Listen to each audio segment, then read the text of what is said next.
little bit. Okay, so yesterday we kicked this whole project off. Just trying to get a Vulkan instance created at the moment, an SDL2 window, with the kind of goal to get a window that's just got a solid colour in. Vulkan's a pretty complicated API, so there's a lot that we have to do to get going. We spent a bunch of time yesterday just getting stuff set up and doing some basic environment setup, but we were able to create a window that actually needed extensions that SDL needs to create a Vulkan device. And then we just moved ahead with creating a Vulkan instance, creating a physical device. And then Vulkan has these concepts of queue families, which is where you submit things to. So we found suitable queue families to submit our rendering to. We then create a logical device. We use SDL to create a surface, which is what we're actually going to present back to the user. And then from the surface we can create a swap chain, which allows us to do double buffering or triple buffering. It's unclear exactly how we're going to do that at the moment. And then we needed to get the swap chain images, which are the things that we actually present to, I believe. But we didn't get any further than that. So today we're going to look at trying to get a render path set up. I think it's going to be the main goal. So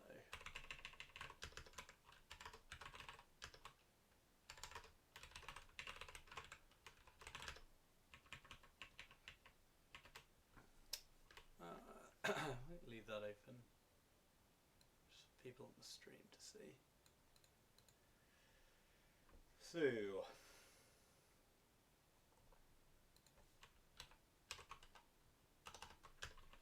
I don't think we need that anymore. That was just some debugging from earlier.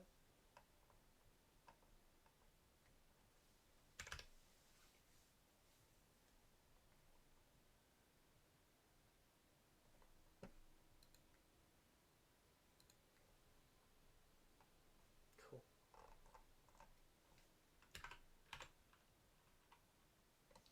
So I've got a copy of the spec here, which is kind of what I'm working through.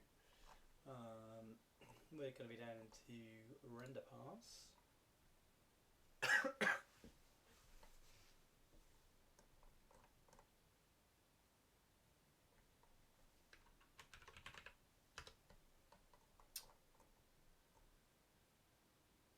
I think we don't need to worry about any vertex transfer or anything like that to get a render path, which is just going to be a way for us to get a blank screen, which is kind of my first goal, just to make sure this stuff all works.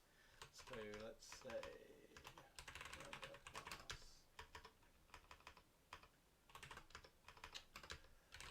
Oh, I don't even know how to type. Okay, create render pass.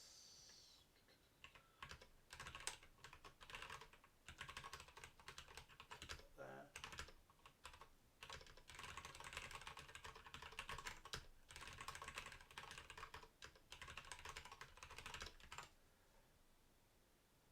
So we're going to have to call VK create render pass needs a device.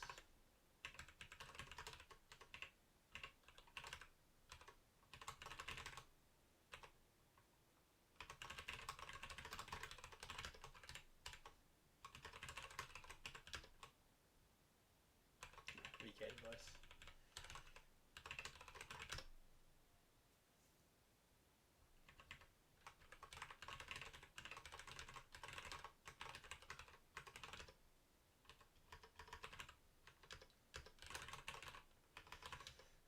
That's going to take, let's create info. We're not going to worry about the allocator, and it will return us the render paths. So we'll use pointer here and render pointer. We need to allocate.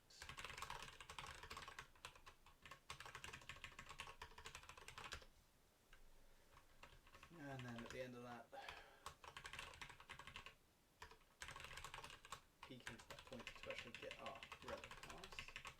That's, whoops, the Vulkan render pass handle. I need some create info, okay.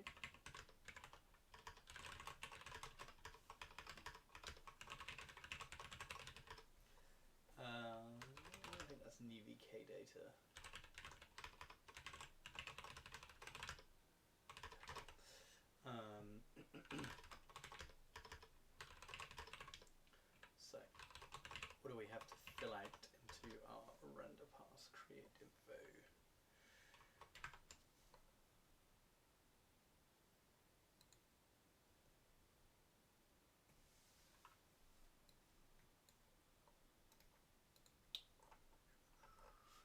select this text.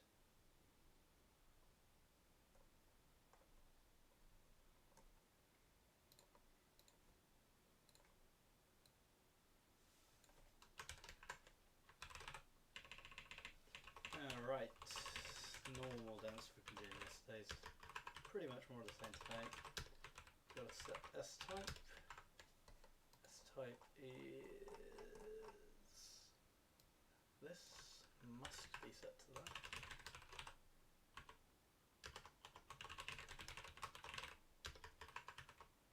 Next is the extension. We don't have an extension.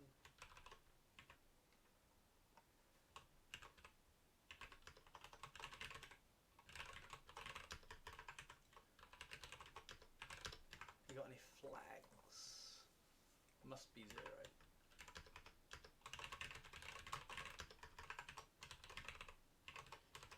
Okay, attachment count. So attachments are attached to a render path and they're like where data gets written to. So we're definitely going to have 1, which is going to be the colour buffer, because we need to clear the colour buffer. So I'm going to say attachment count is 1. I need to have an array of attachment. Excuse me.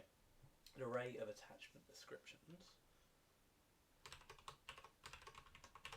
We don't have any attachment descriptions, so let's just comment that out. They have to have at least one subpass.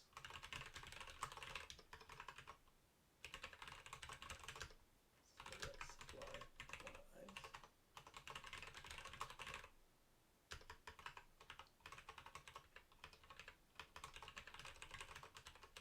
Have any subpasses to supply those, which is whole, and it's not going to have any dependencies. That would be good.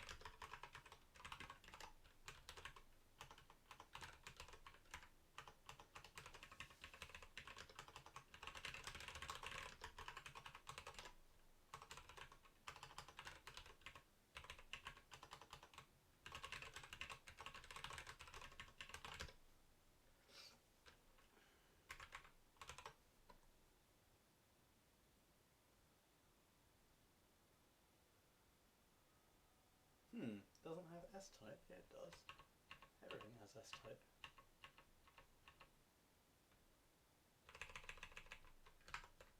That's weird. I don't believe you.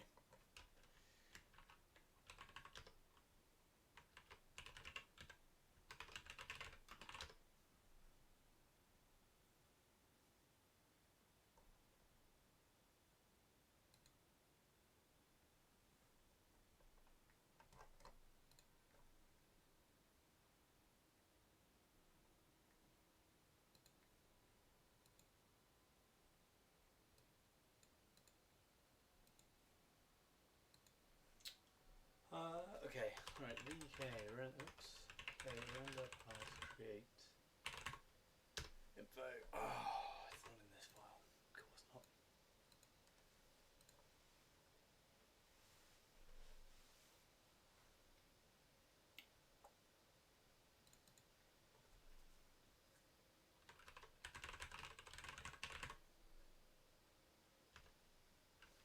What's the name of it?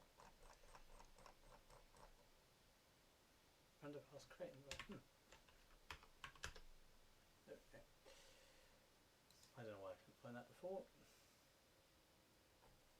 Oh, it probably hadn't loaded the whole page. It's such a big document.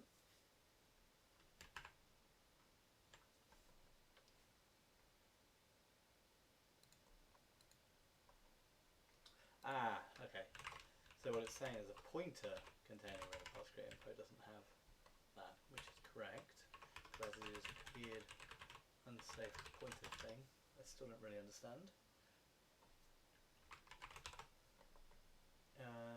We need some subpasses. Actually, we'll deal with the attachments first. P attachments. Okay, so I need a pointer to VK attachment description because it's an array. How do I? Are they just?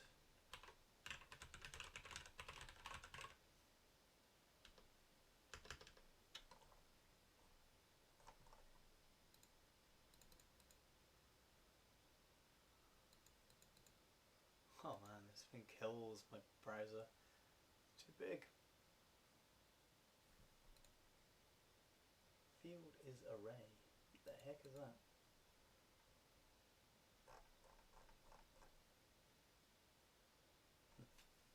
Okay, so this is the normal thing where I'm going to have to do new VK data and then fill out a bunch of fields.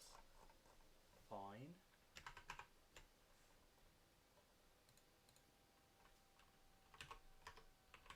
Let's do this out here. So,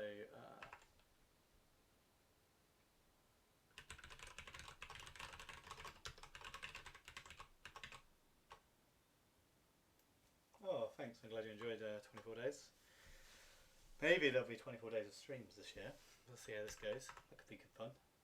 Probably try and do it with a little bit more structure than this one. Call this one a learning experience for everyone.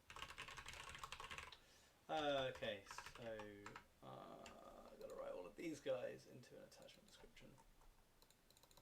Nope, I can't select that text. Do it from here.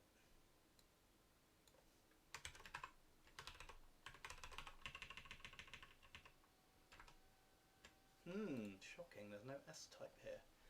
I guess S-type is only for stuff where you're going to create a handle.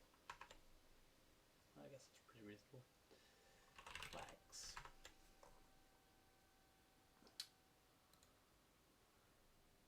May alias has other attachments. We have no other attachments, so I'm going to assume that I don't need to worry about that.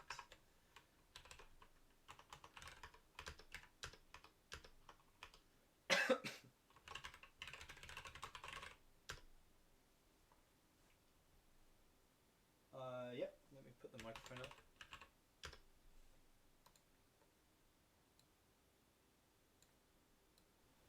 Is that coming across any better, or do you want me to boost that a little bit more? I think that is quite quiet.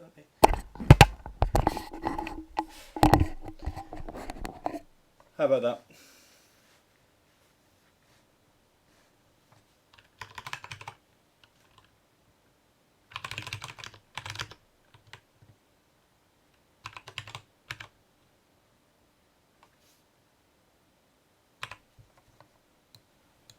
Alright, well I've put it up to 100%. If that gets too loud, just let me know.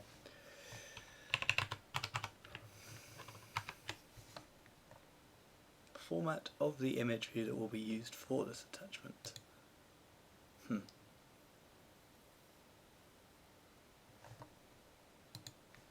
not sure, but that will come back to that one.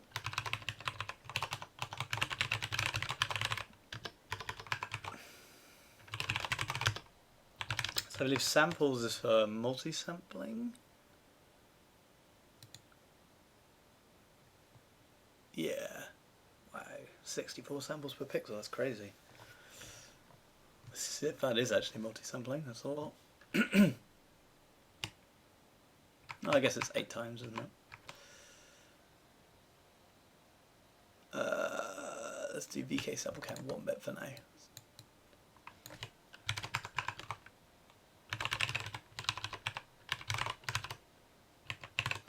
Okay, so this is where it's interesting, these load up, store up, and stencil load up and stencil store up. So this is basically, like when Vulkan does a render pass, it's going to pull one of these attachments out, but it has to present the attachment in some way that I have some expectations about how the attachment will look when we start rendering. So this is what the load up and the store up is all about. Let me just go back. So we've got pretty much 2 options, I mean 3 options, but there are only 2 that are interesting. If we do load, it means we preserve what was previously in the buffer on the next frame. But if we do clear, it means we clear the buffer to a blank state at the start of the frame. And seeing as my goal here is to just get us a solid colour, we'll use this one, and somewhere we should be able to specify what that colour actually is, I hope.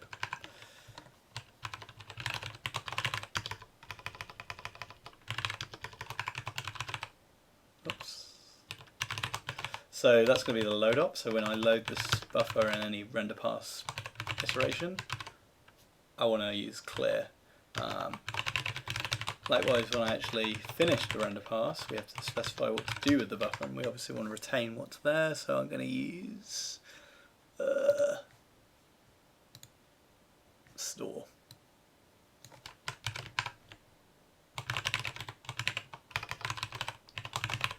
I mean, this isn't a stencil attachment, so I guess I'm going to say I don't care what you do with those, because it doesn't really make any sense anyway.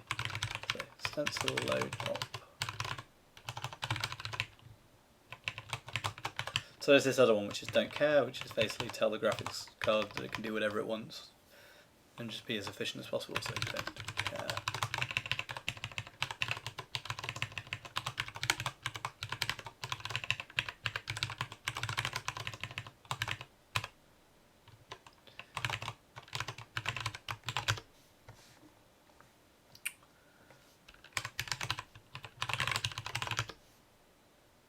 So, been a little sloppy with these.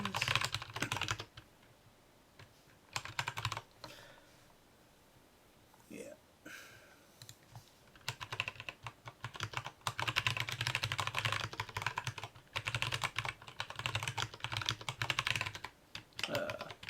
So, what is initial layout?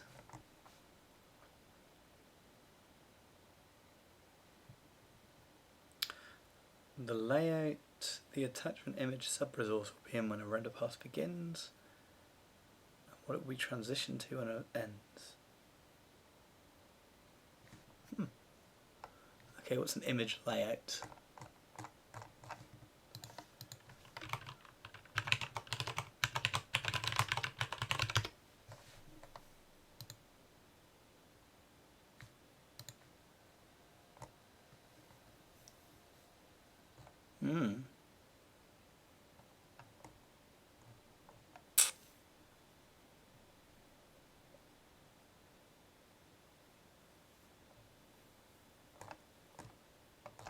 This color attachment one seems most specific. So I'll take that and see what that does. And we're obviously not going to be changing layout.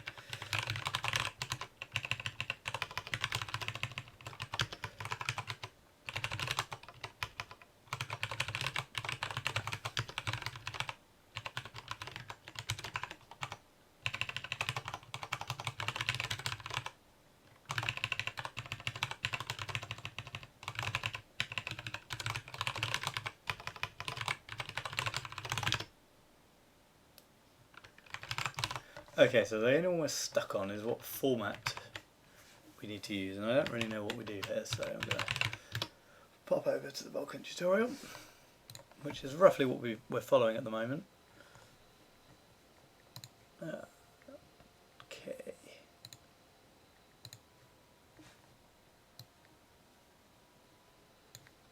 Okay, so the format of the color attachment should match the format of the swap chain images. And we're not doing multi-sampling, which we're also not doing, so cool. So I don't actually know what that is here, so let's pass it in.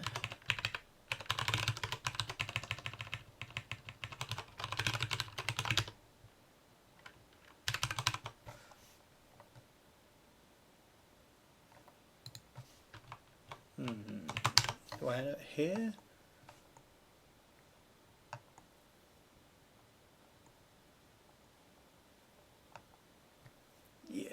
Okay, so when we created our swap chain, we gave it an image format. So I'm also going to return that. Swap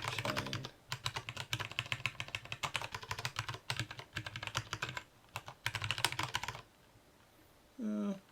Actually, rather than making this more complicated, I would break. This is already pretty big. Let's break this out.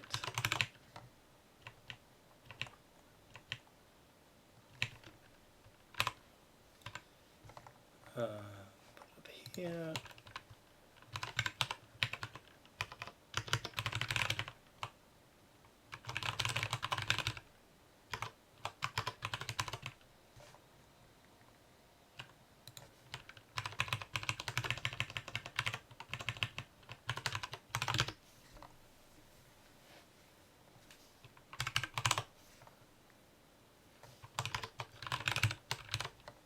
Okay, so before we can create a swap chain, I have to do format color space.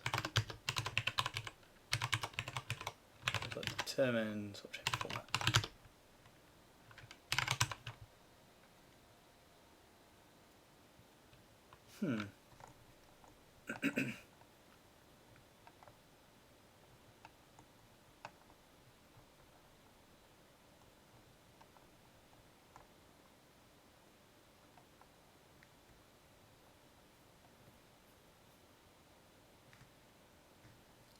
Okay, I think I need a type annotation on this.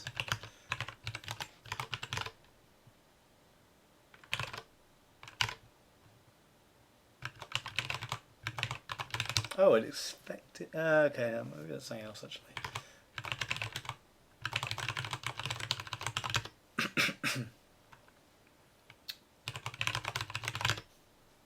Yeah. Okay, so it's actually this. No? Yeah, this needs a annotation.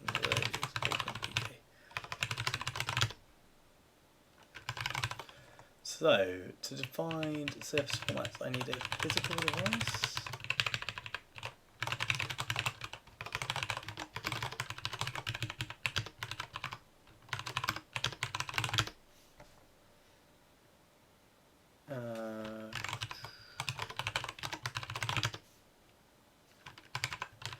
I need a surface for those things.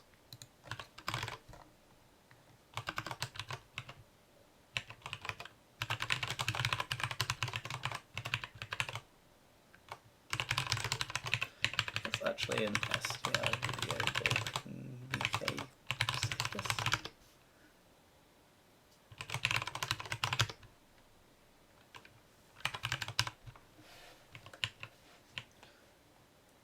Yeah, so image format now needs to be passed in, along with the color space.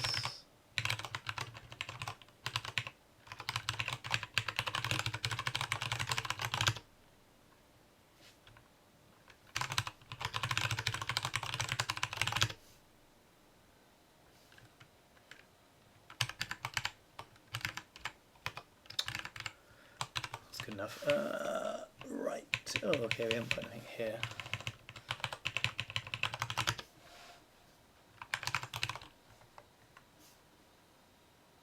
So this, because we've got this weird A1 thing here, it means it basically doesn't know what attachment description is, which makes sense, we're not using it anywhere. So I think this error will go away once we actually make use of it, which we're going to do by foreign partial alloc an array containing attachment description, and then we're just going to plug that into there.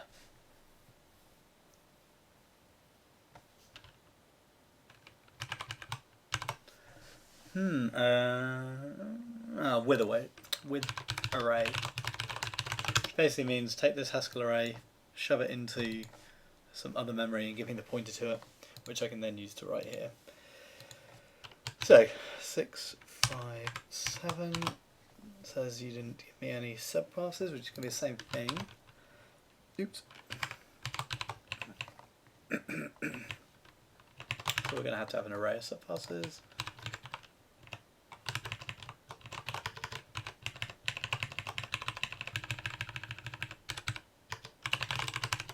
We're only going to have one subclass.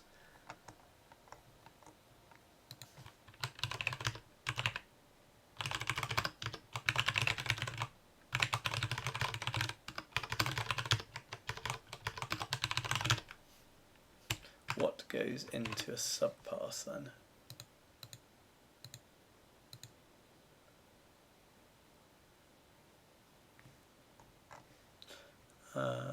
That's attachment description.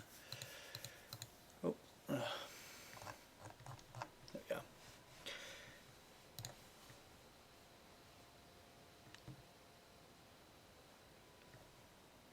Okay.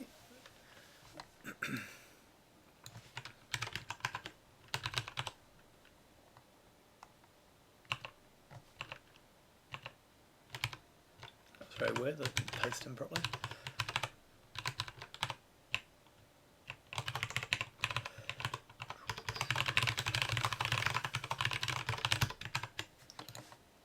flags is a subpath description flag bit, which has nothing in it.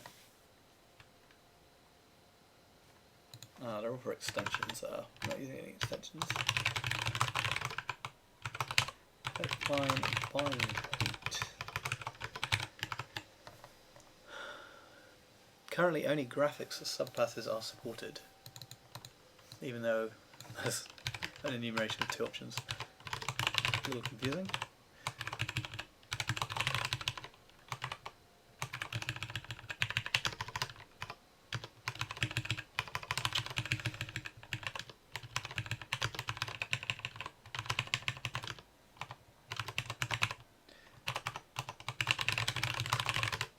I keep forgetting this right field. I'm looking forward to see over here I've got to do, which is a better DSL for building these structures. Like, this is way too much code.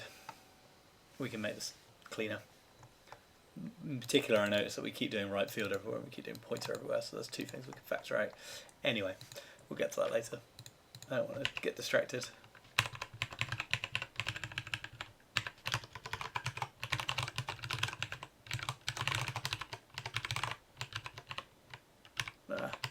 When they're all buffer.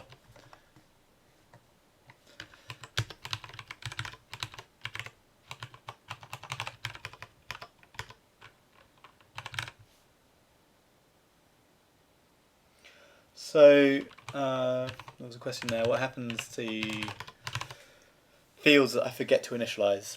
I think new VK data zeros all the memory, so you're basically just going to be zeros in that struct slot.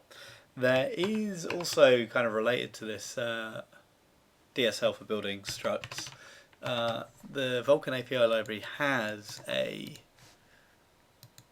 Oh man, this just killed my browser. Okay, let's just go up here. Has a DSL itself, which I briefly looked at, but I'm not entirely sure if I'm going to be using it. Which I think does check for things that are like essential, so I've been told. So I think it might be this handle rem fields. Notify user if some required fields are missing, and also fill in optional fields. So their DSL here, which maybe we'll use, should take care of like what are required and what are not required. But I don't really know how that works yet, so we'll get to that later. So we're going to have 1 input attachment. No, we're not. We're going to have 0 because there is no input attachment to this. The only thing we're going to do is write some colour out.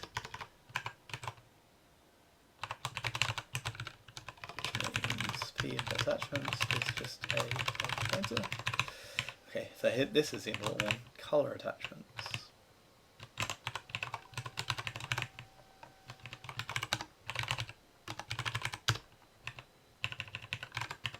We're going to have one of those.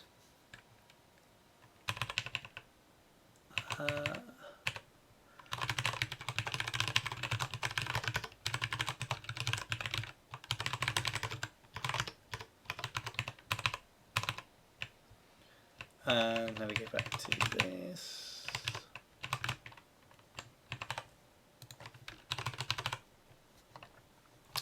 We have no resolve attachments. And we have no depth stencil attachments, although of course we will have a depth buffer in the future.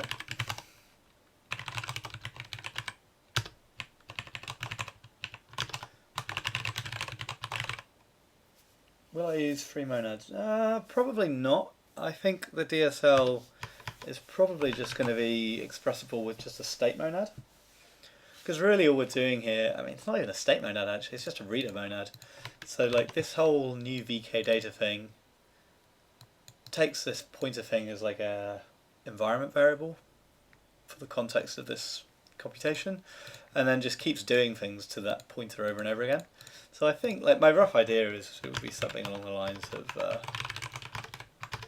like I kind of want to write something like that. So maybe if we on the next stream we can look at that, because I think people will be interested in that. But But that should tidy this up. This is getting a little big, as I said. Right, preserve attachment count. That's a UM32, but I have no idea what it does.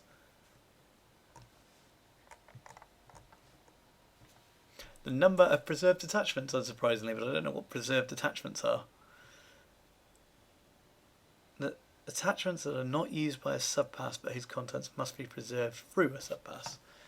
We don't have any of those, I guess. So.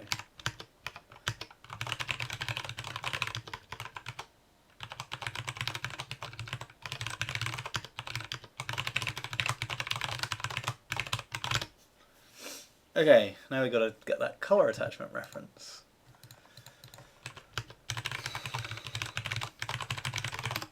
Same thing, UVK data, fill out a struct. Oh, this one's pretty small. So, we got attachment is an index. We use index 0. And image layout.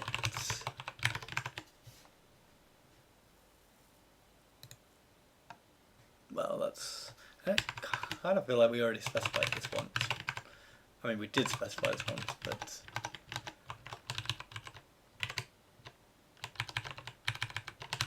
Whoa, I'm searching. Yeah, we did it there. Oh, it's here twice as well, that's not good.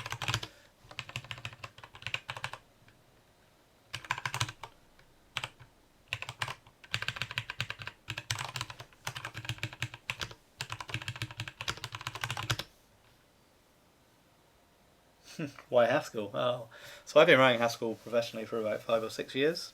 So it's like my go-to language, anyway. But I'm kind of mostly doing this to partly, I don't know, maybe prove a point. It's a bit of an arrogant way of saying it. I just want to demonstrate that Haskell's certainly capable of doing game programming and stuff. And in the past, I've already done this once, in fact. So a GitHub page. There's a project called zero-to-quake-3, which is only a map viewer, really. There's an example of the very first arena, of Quake 3 Arena. And that's all rendered in Haskell using OpenGL. So I want to learn the Vulkan API because I've never used Vulkan before, so I thought we'd just rewrite an existing project, but also do something kind of fairly meaty. And also when I wrote this, like this, it was fairly clean, but I think we can write it cleaner. I think Haskell is going to be a nice language when we get to actually modelling the gameplay of Quake 3, which I do plan to do. It'd be quite nice to maybe get some networking in there or something like that as well. See if we can do some cool stuff with Haskell there. This bit is just really tedious though. Like, this is not where Haskell shines. This is Haskell trying to be C. And it manages, but it's pretty messy. But Haskell gives me the ability to like write little DSLs wherever I need them. So for example here, like this looks ugly, but we can refactor this quite easily. I think Haskell's quite good at building those little domain-specific languages. And for a living, I'll just drop a link into the chat. So I work for a company called Circuit Hub. We make electronic circuit boards. Okay, what's going on here then? We does not have resolve attachment count. Resolve attachments count, is it? Oh, it actually tells me, that's pretty cool.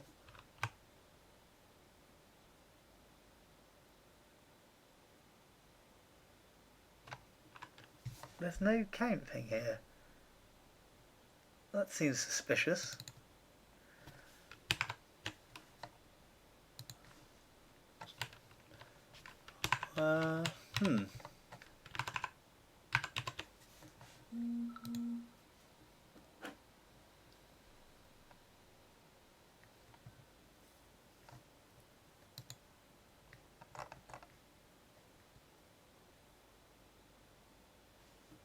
Oh no, there isn't one, okay.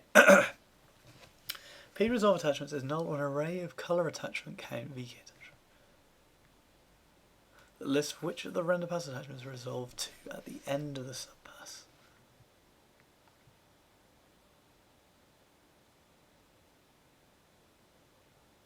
If the first use of an attachment in the render pass is as a resolve attachment, I don't know what resolve attachments are, but rather than just setting that to null,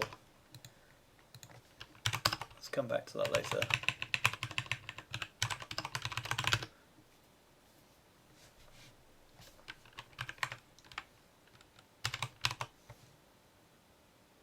Oh damn, that's like the first thing we're going to have to look at apparently.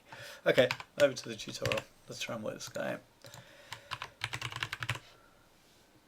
Okay, that's much clearer. Attachments used for multi-sampling color channels.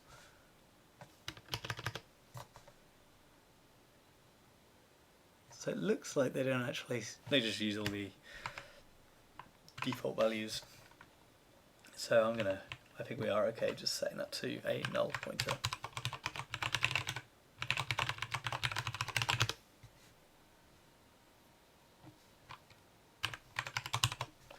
There is no depth stencil attachment count.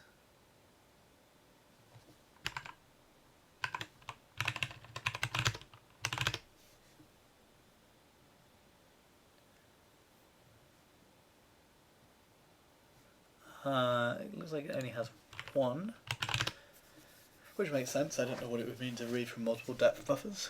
Okay, so now we apparently have everything set up. We've got an attachment description, a color attachment, a subpass, which we turn into a render pass.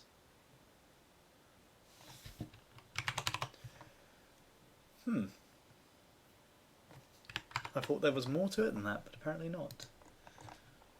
So how do I do something with this then?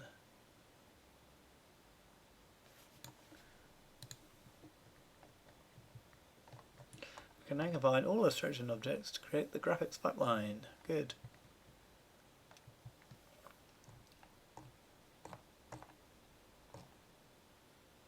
So I think I definitely need one of these graphics pipelines.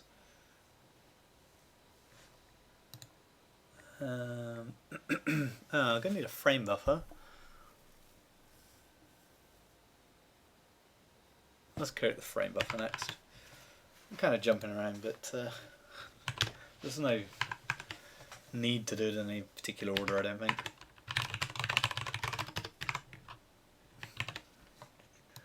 Frame buffers. Okay, it's one word.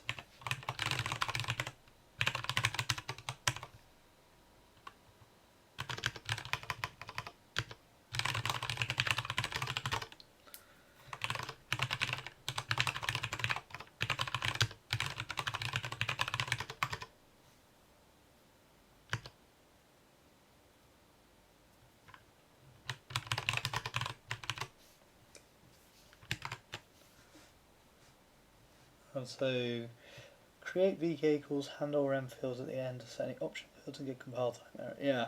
So I think create VK is probably going to make more sense than what we're doing with new VK and stuff. But someone said to me it does use some like unsafe IO, but we're already doing some unsafe IO anyway with this kind of stuff, so I don't think that really matters. Okay, render passes operate in conjunction with frame buffers. Frame buffers represent a collection of specific memory attachments that a render pass instance uses. One thing I have noticed is I haven't got to specify a clear colour anywhere, which is kind of annoying. Like my goal here is to just get a blue window, but I haven't found out where I would specify where I would specify that it should be blue.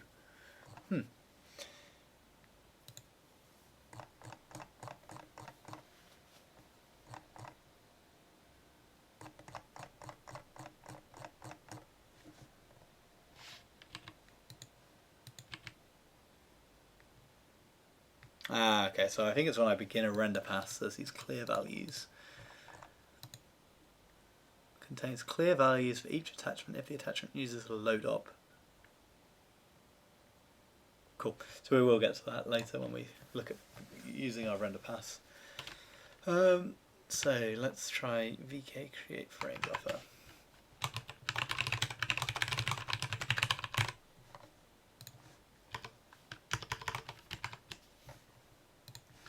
That needs a device, create info. We're not going to use an allocator and return to frame buffer, so we've seen this in a bunch of places.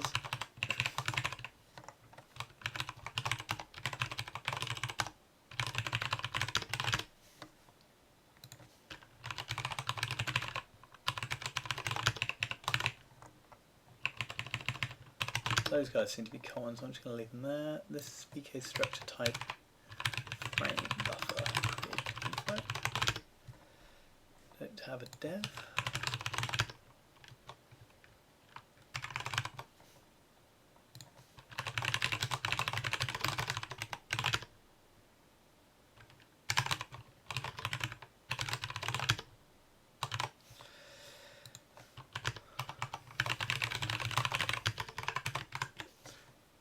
What else do we need here?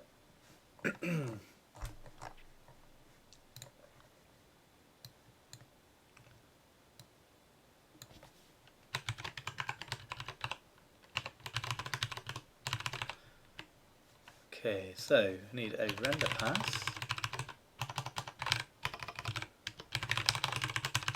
Or we just made one of those. Let's pass that in.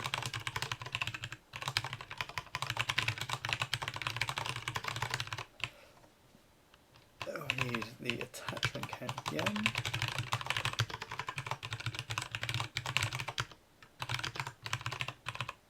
It's going to be 1. So I don't have any image views. We're going to have to make those next. B attachments. That's an array.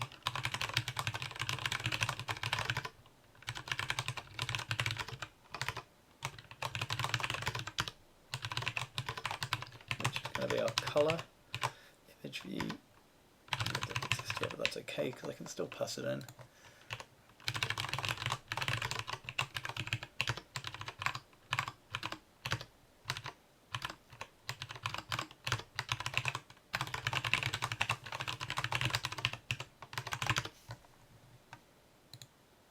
Width, height, and layers. Oh, I know we only have one layer.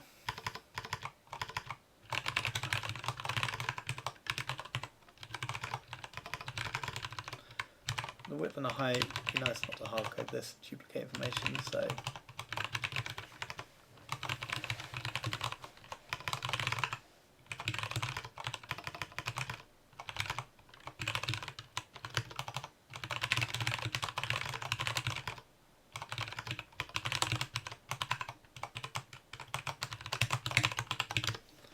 we will pass those in as well.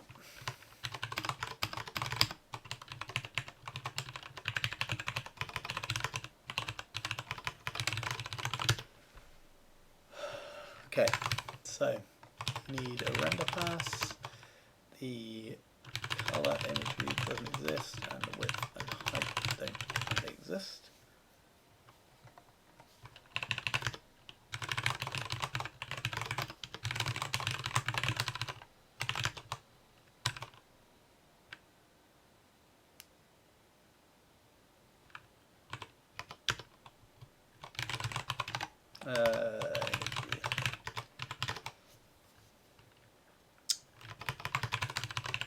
Guarantee it's going to be the same thing as this.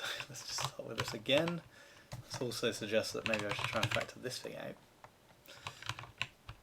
I guess that's kind of what the VK create thing's doing.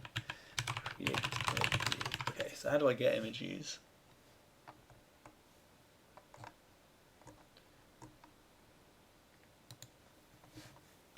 Image objects are not directly accessed by pipeline shaders. Instead, image views representing contiguous ranges are used. Views must be created on images of compatible types and must represent blah blah blah blah. Yeah, whatever.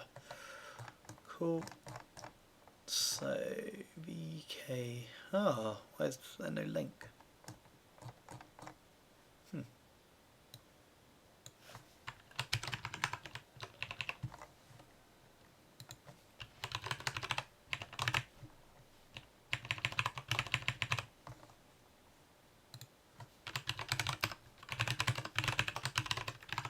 Assuming PNX is null, flags are reserved, yeah, cool.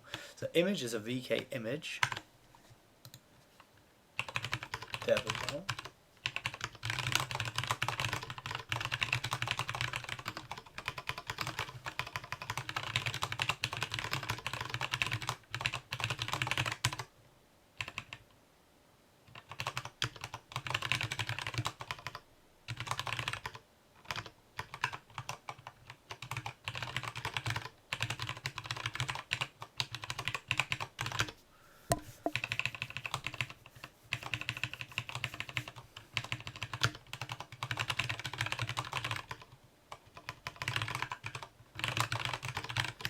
A view type.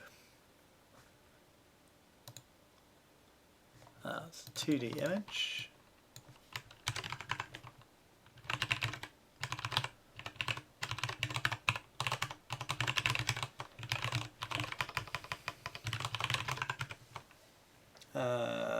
Format.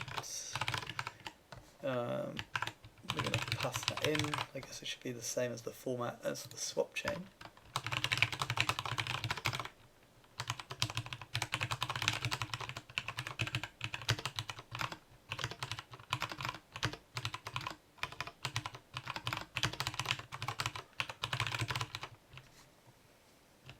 Components.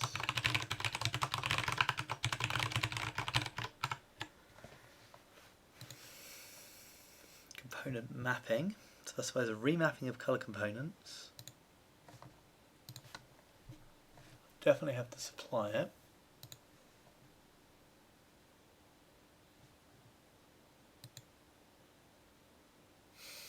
Man, that's crazy.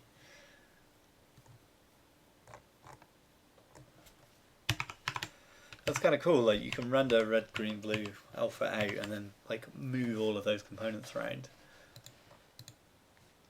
Can't think of any reason why you'd want to do it offhand, but that is the kind of thing that like when you're doing strange graphics programming does kind of come in handy sometimes. So there, where are they creating the image view? Like, do I actually have to do that though, or is there a nice default? Nope, there isn't one. You definitely have to do it. Great.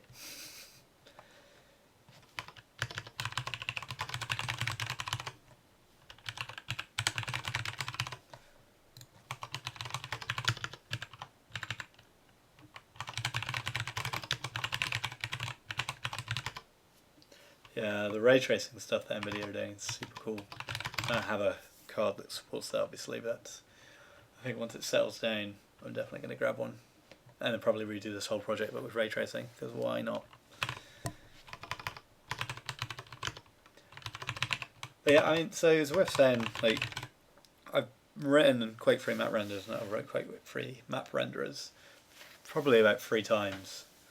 So I've got a pretty good intuition of the format from off the top of my head, but also like whenever I pick up a new technology and I start working with it, it requires me to do enough that I really have to kind of think about what I'm doing. So it's not just autopilot and redoing the same thing over and over again. Like I think, well, we're definitely going to learn some new stuff here. Like all of the Vulkan stuff is going to be new. So to me, that's like a nice chunky project that I like to pick up whenever there's some new kind of graphics technology that I can play with. So the first thing I did was just a normal fixed function pipeline version of Quake-3. And something I did recently was to learn about all of the extensions in OpenGL 4.5, and it turns out you can actually render an entire Quake-3 map in a single OpenGL draw call, which was super cool. I think that's on my GitHub. So there's this HS Quake-3 is like the first one I did, and I also have a repository called Excursions, which is just kind of like a notebook. I should use it a bit more. In the Q3 2017 branch, yeah, Quake-3 rendered a single draw call, which is pretty cool. So it mostly comes from multi-draw indirect, I think, and I'm writing a really fancy shader that reproduces all of the fixed function pipeline. So that one was quite fun. So yeah, but anyway, when the ray tracing stuff comes out, or gets added to Vulkan, then I'm probably going to have a play around with that again. But hopefully we can reuse this project for that. Okay, so we need our components. That was a VK component mapping, which is a bunch of component swizzles.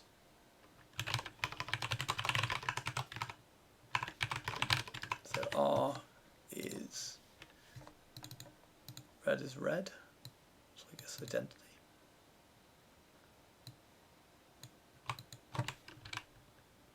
Didn't want to do that.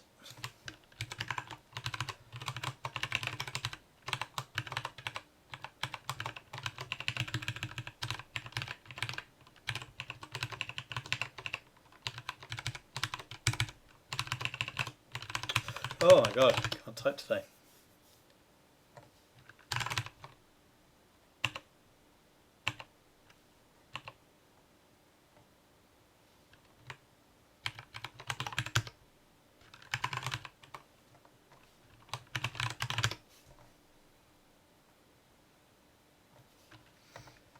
Okay, so we've got components in there, and now we just need to do the sub-resource range.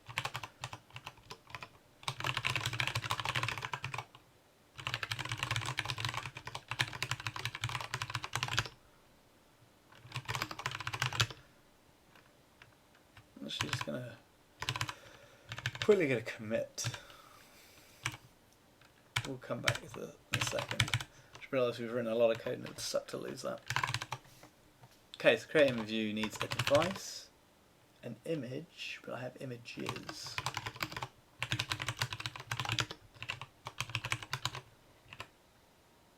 I think I meant to do this for each image actually.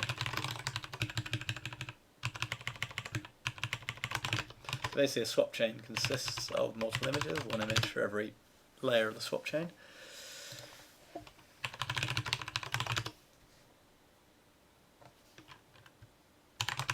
So what do I do? Like, this is meant to be an image view. I'm going to create a frame buffer for everything in my swap chain, presumably.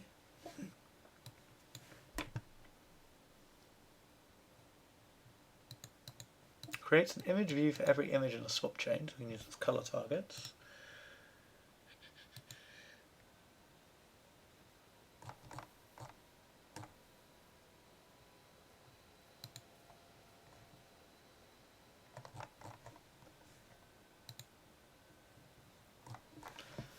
Ah, okay.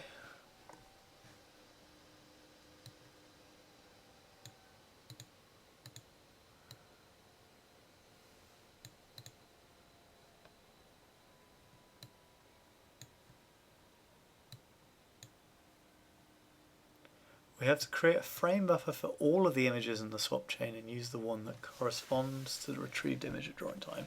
Well, that's actually a bit confusing because it actually looks like we create a frame buffer for every image rather than a frame buffer containing all the images, which is kind of what that reads like. So, yeah. Okay. Fine. Maybe I can just do frame buffers. Be for the image. Create an image view. And create a frame buffer.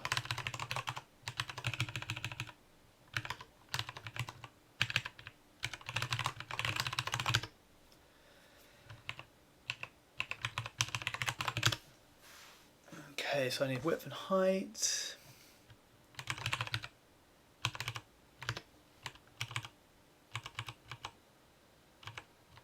I swear we got this from something before.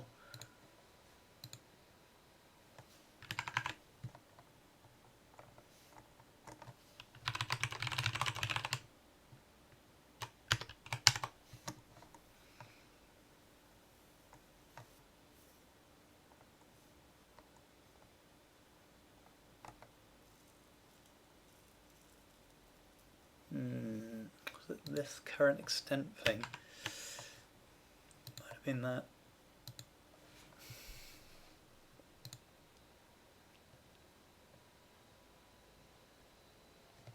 Yeah.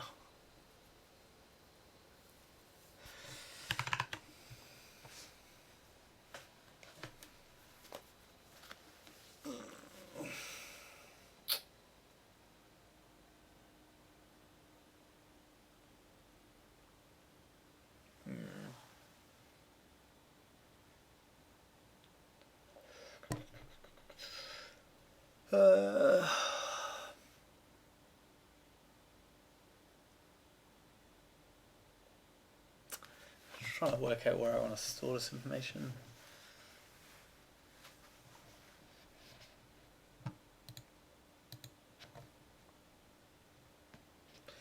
Pass it in again for now.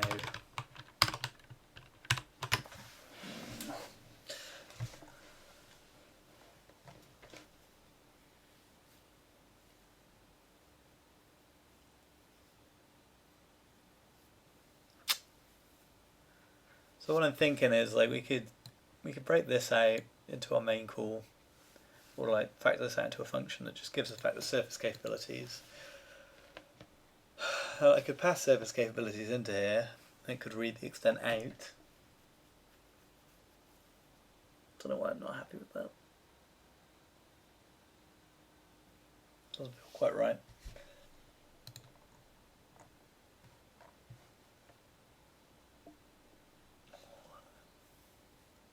Oh, this thing could return width and height. Seems pretty weird.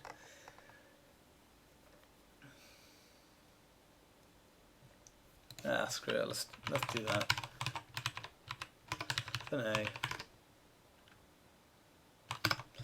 we'll just return that current extent thing.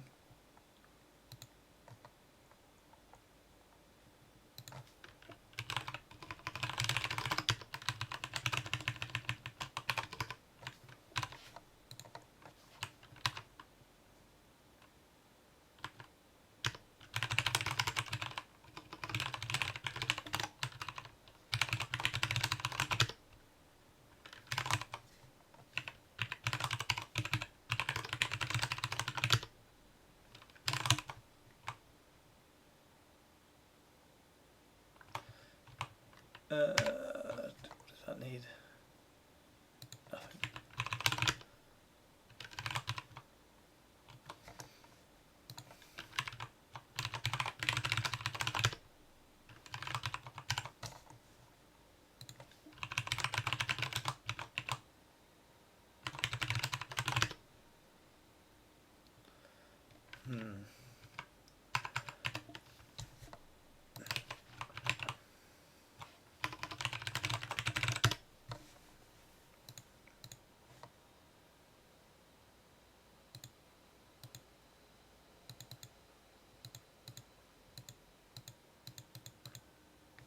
BK extent 2D.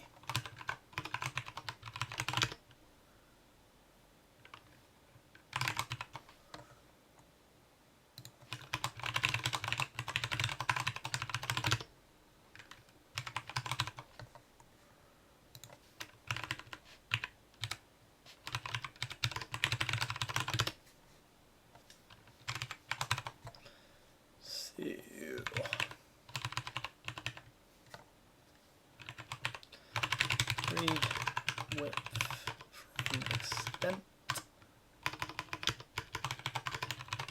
Send to there. And these pointer things.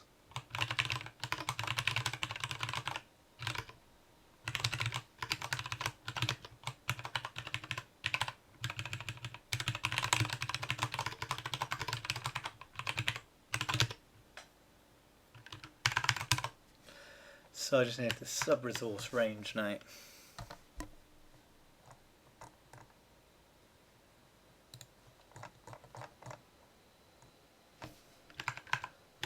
We're creating frame. Oh, frame buffers.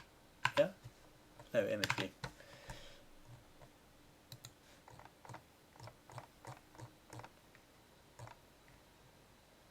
Selecting a set of mip-map levels and array layers. Well, we're not going to be doing any mip mapping on this.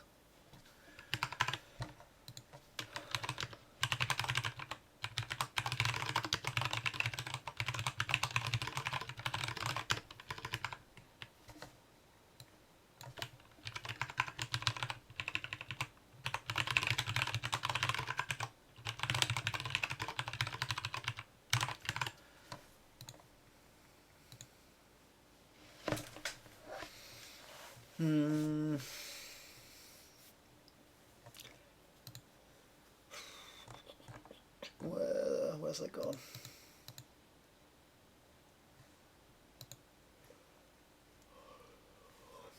bit mask, specifying which aspects of the image are included in this view. Presumably just the colour bit.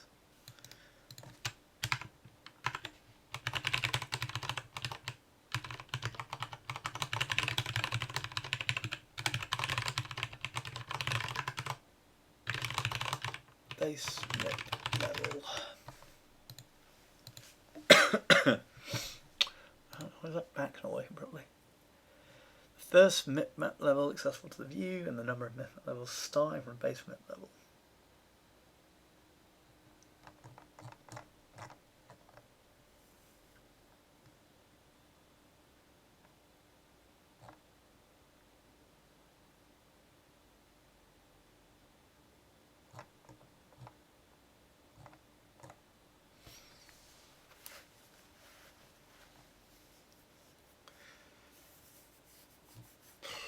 I don't know if I'm going to do one layer or 0 layers.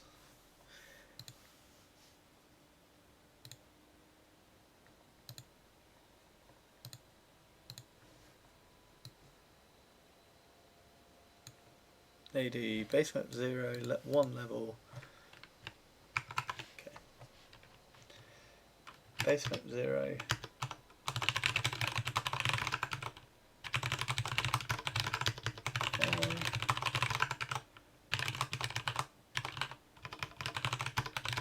I guess these are like texture arrays where I can store multiple textures in one object.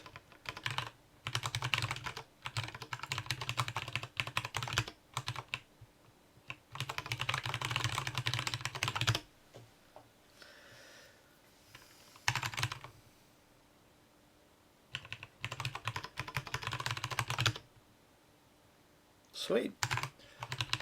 So I think I have everything to do a render pass now. Promising. Created all the frame buffers. Oh, actually, I haven't ran this for a long time. Does this actually work?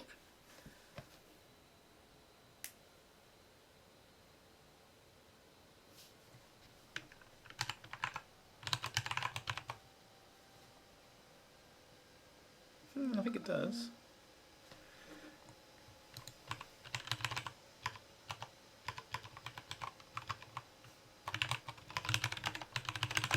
Throw there that's missing.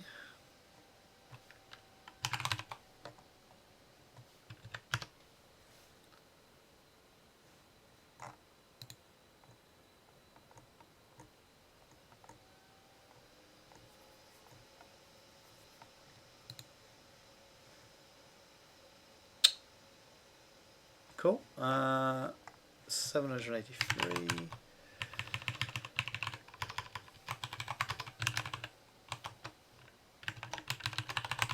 Throw that in. 728 for the throw.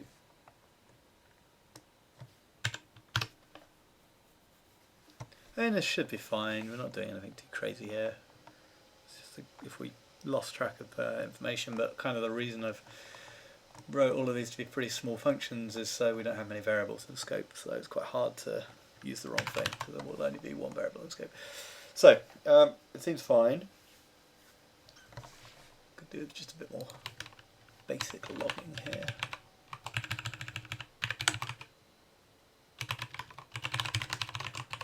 Not really an STL service, but hey, whatever.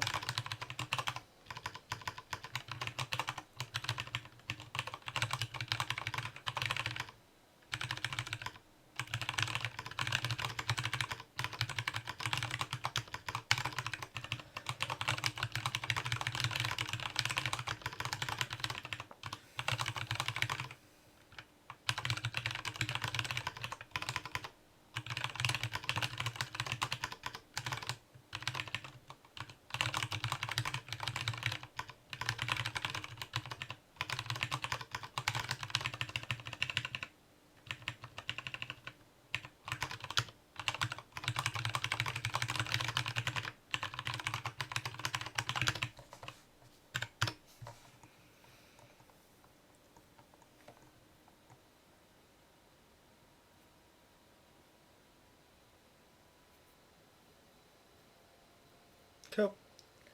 Right, so we go on to the render loop then. So I believe rendering something like I've got to get an. I keep calling like next image or something like that. Oh, I'm gonna forget about the semaphores for now. See if I can make do without that. Yeah. So we acquire an image from our swap chain.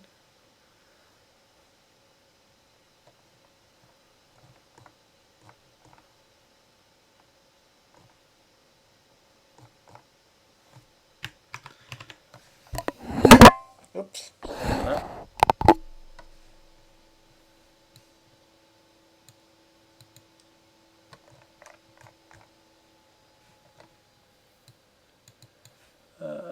Render pass command. So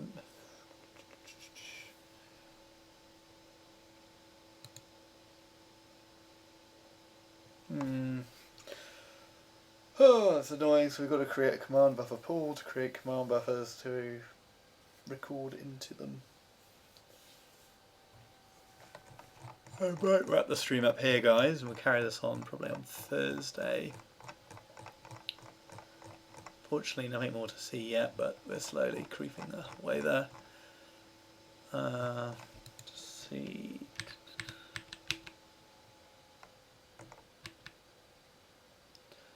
So what's that beginner render pass? Is that like a finish?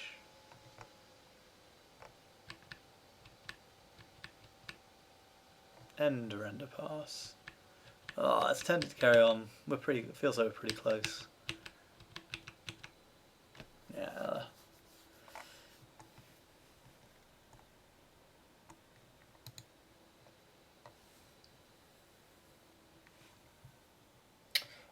This keyboard is an Ergodox as well, so there's half of the keyboard. Yeah, I'm fairly happy with it. I've got a Kinesis Advantage at work, which I think I enjoy more still.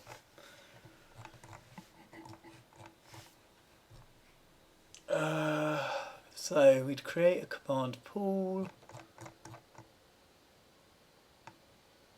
which looks pretty easy. We allocate command buffers. We submit it to a queue. How do I get a queue? I think I have a queue, don't I?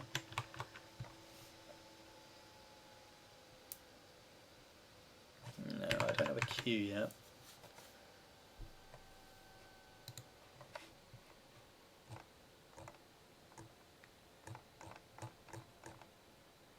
Oh, I just have to do get device queue.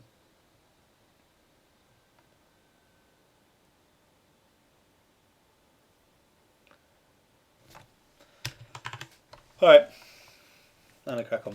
Let's give it a little bit more and see what we get. Command buffer pool, so I need one of those.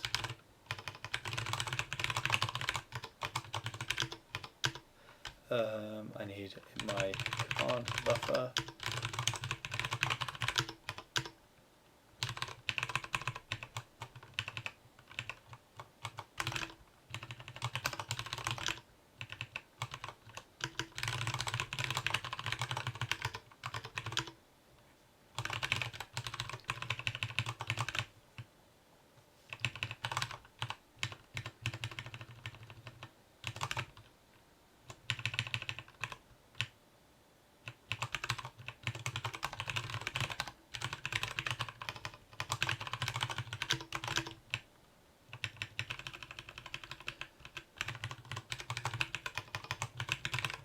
Command buffer pool.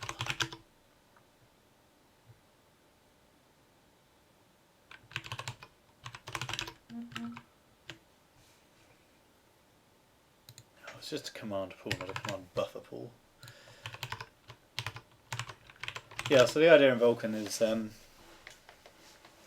you have these command objects that you record a bunch of things into, but that doesn't actually mean that the GPU goes off and does anything at that point in time. You're just kind of building a big script of what the GPU is going to do. And then once you've got one of these commands, you submit that into a queue, at which point the GPU will at some point take it off the queue, execute it, and then process the next thing on the queue. But to create those command objects, you have to create a command pool, which is basically where you would allocate commands from, and that's, I believe, forms a fixed block of memory. So there's only like a fixed amount of commands you can allocate. So you know, we might be able to clear the screen twice, and then we might run out of memory. But That would be a win for me if we could just get that far. So we create a command pool first, and then we'll be able to allocate commands from this command pool. So that's not a frame buffer pointer at all.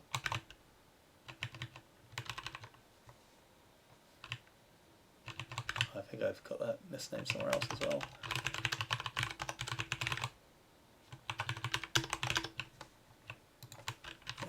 Let's get this fixed up.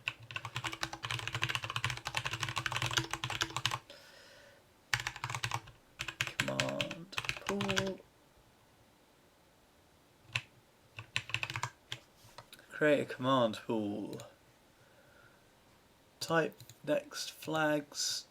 Type must be that. Flags. I don't think we care about any of those. I'll leave it 0 for now. And a key family index. I think we have that. So yeah, commands are sent onto a queue. Well, they're sent onto a queue, but queues themselves belong to queue families. And a command can only be sent to queues in the same queue family. So I guess this is like some extra validation or something like that. Although Vulkan doesn't do validation, so I guess it's, I don't know. Got to supply it. I have a device and a queue family index.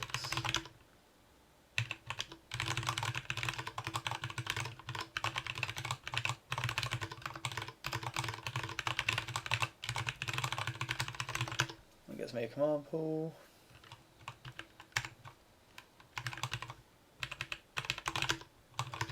You need dev and a key family index. Do I have that?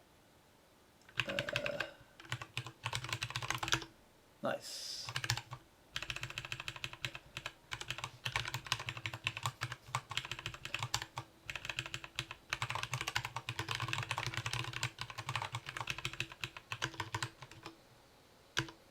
Ah, come on.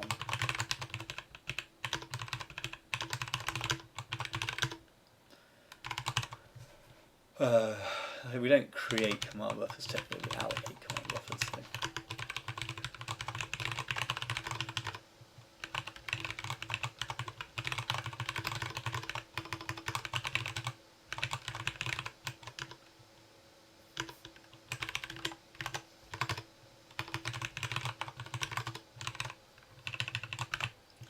But it's the same idea.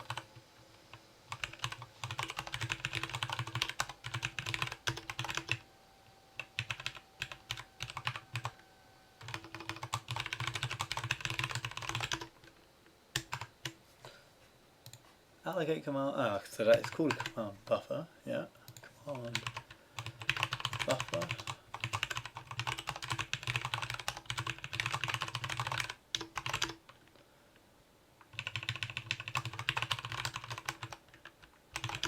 To allocate command buffer, we do need a device.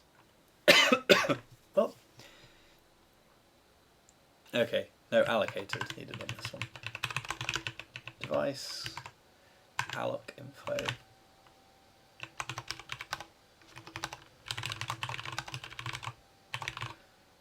So the at operator that we're seeing frequently in front of strings means that this string is actually used at the type level. So it's the at operator actually means explicit type application. So this is kind of the same as doing. I don't actually know what the type of this thing is, but it would be like field.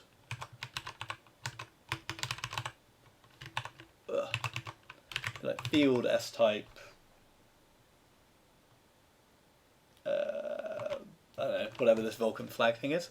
So basically, by doing that at S type, we're supplying a type variable as if it were a normal function argument. So you can often do it with things like, I don't know, if you want to do append at some int. Like that thing then will have type some int, because mapend usually has the type. But if you do, actually yeah, this is probably clearer. If I do mapend at some int, then all of these a's change to some So that's kind of what I'm doing here with the AS type stuff. The extension is called type applications. So, what do we need for this alloc info? What half? It's really weird that some of these are just not links. It's really annoying. But anyway, here we are. S-type pnext. S-type is null. Pnext is null. Sorry, S-type is that.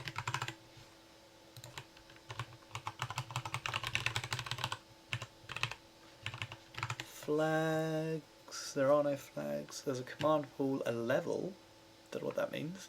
And a command buffer count, which is the amount we want to allocate. We're just going to allocate 1.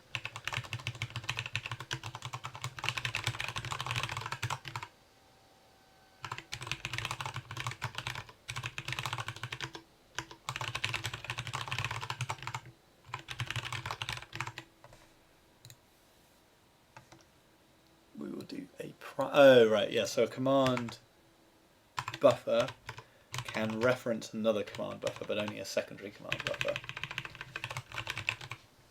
I think the idea there is you could have like a secondary command buffer which is like render and I don't know, like a rocket, and then I could have a single command buffer that renders all rockets in the scene at once, which is kind of cool.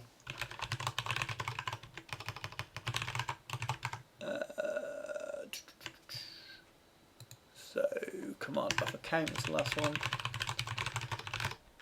Just one.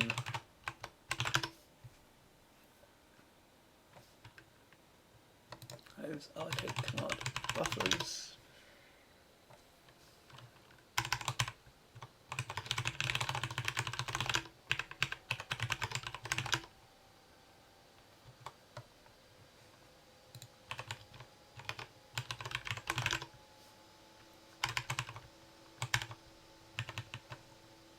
That needed a device, didn't it? No, why are we not getting an error on that?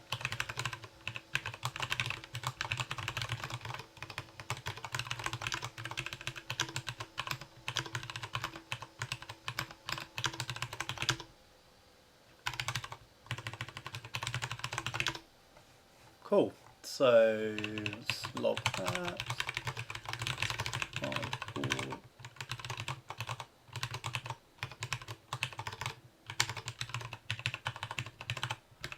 Using command buffer.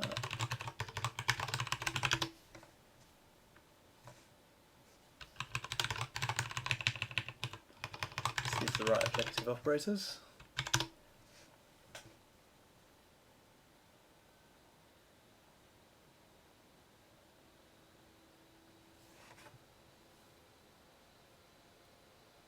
Okay, no seg fault still. It's promising. So what happens then if we try and use one of these guys? So I said it was a render pass command. Need to be, yeah, okay, so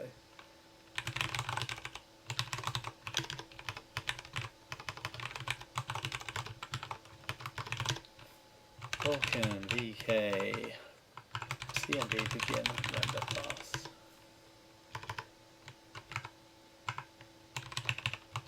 So you know, call this record render pass because we're going to record into a command buffer.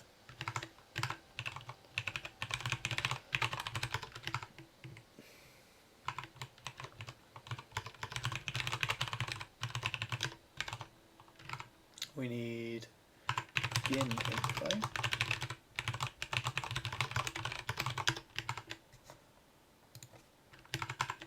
Oh, we're finally going to specify our blue background colour. How exciting.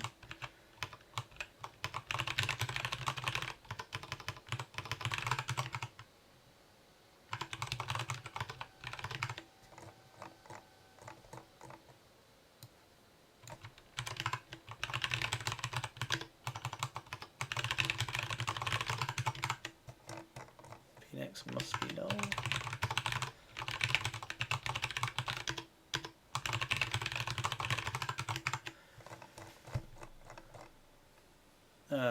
Okay, we need a render pass. We've got one of those.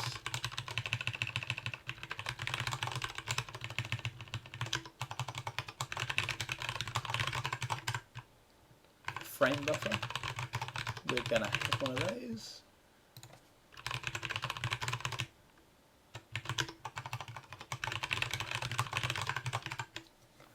We need a render area. Don't know what that is. We need a clear value count.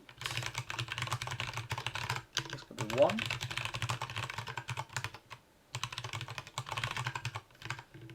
P clear values.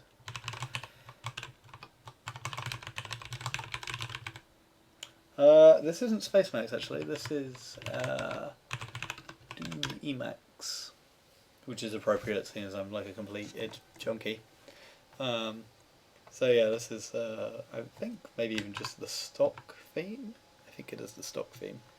But yeah, really nice little. It's like Spacemax, but a little simpler. And the maintainer is insane as well.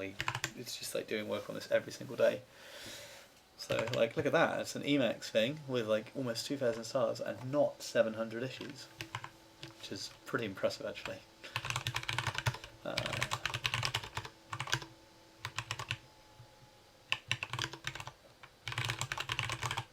So we need to get these clear values, which is a VK clear value, which needs a VK clear color value, blue.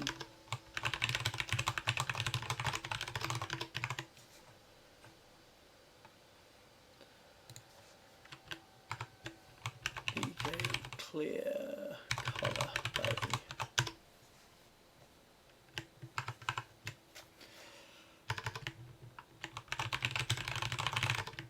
I'm going to guess in true GL fashion these vary between 0 and 1, although that's usually depends on the format of the thing that you're writing to. Float 32, the colour clear values when the format of the image retention is 1. Well, it's not a union, so I'll supply both of them. Okay, so what am I going to do? Float 32. Oops.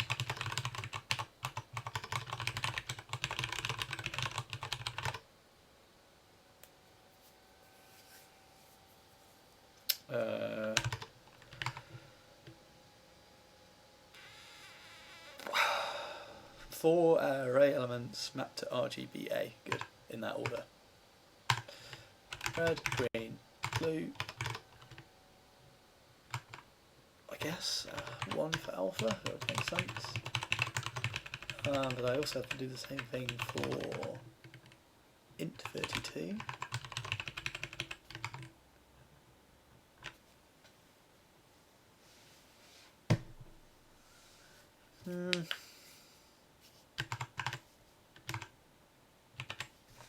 What are they saying in the tutorial?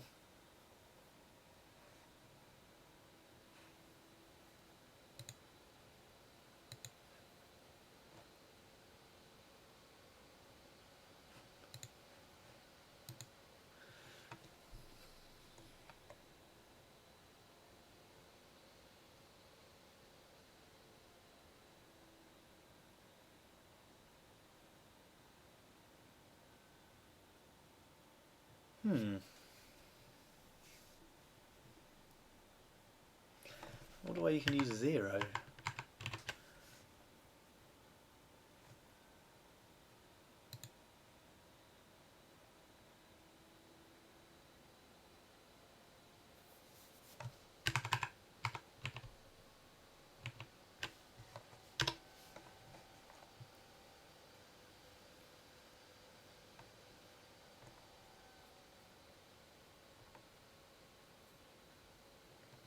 Oh, it's a union. Ah, I see.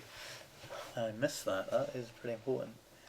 Okay, so, well, and they all, it's exactly the same amount of memory, so.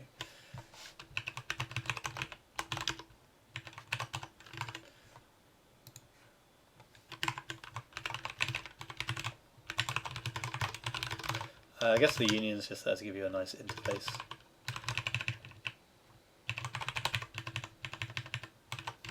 So how do I, clear values are a union as well.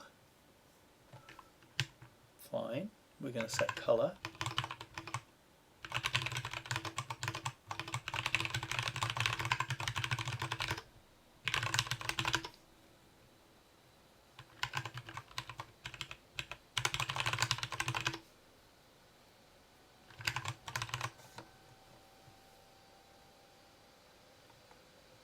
Okay, so we begin render pass.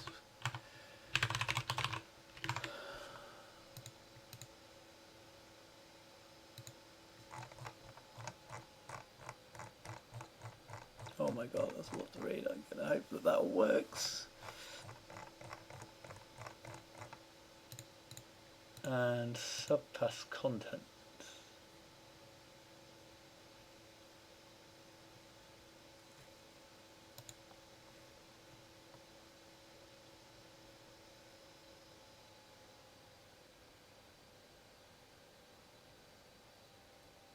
I guess that guy. Tutorial, yeah, that's in line as well.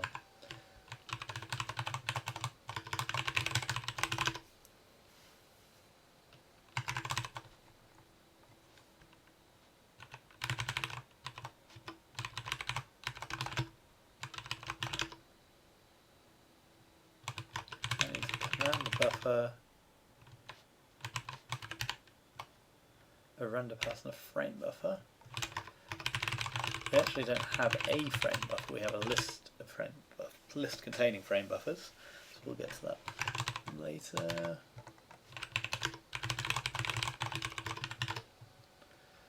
So Vulkan VK command buffer, Vulkan VK render pass, frame buffer. Does that thing throw? No. Okay, can't go wrong apparently.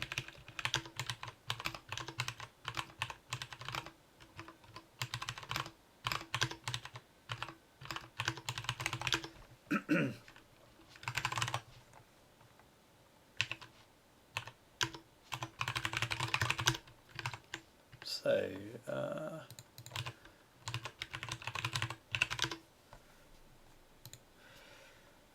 I believe, oh man, this is 4 as well. Oh, it can't be null.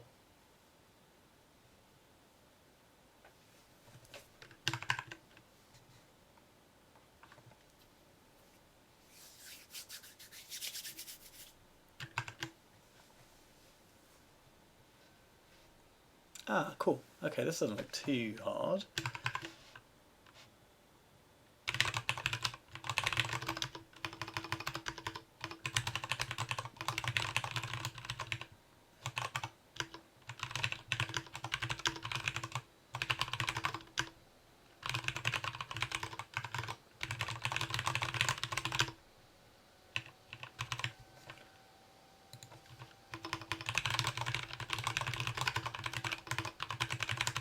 We're actually into our rendering loop now, it's pretty cool. What am I doing? There we go. Vulkan VK acquire next image twice blockchain.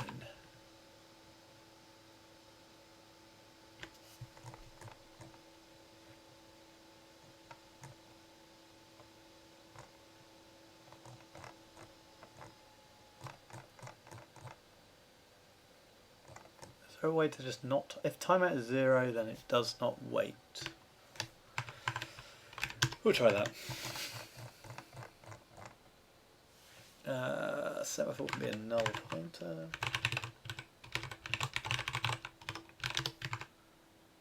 Fence can be a null handle as well. Actually, we use VK null handle.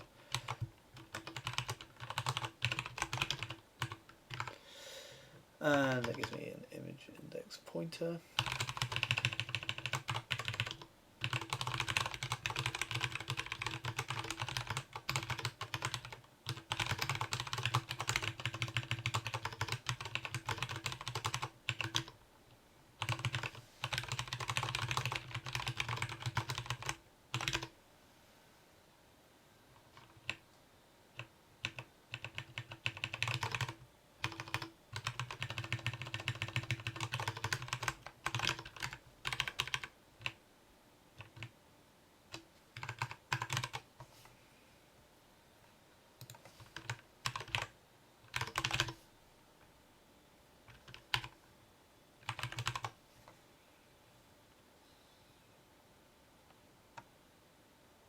How does this work then?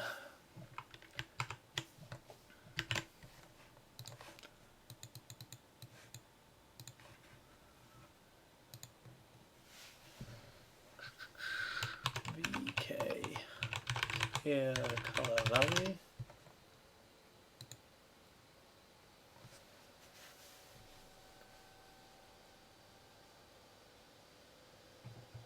Really hope I don't have to set a pipeline up for this thing as well. I think this is what I need to do.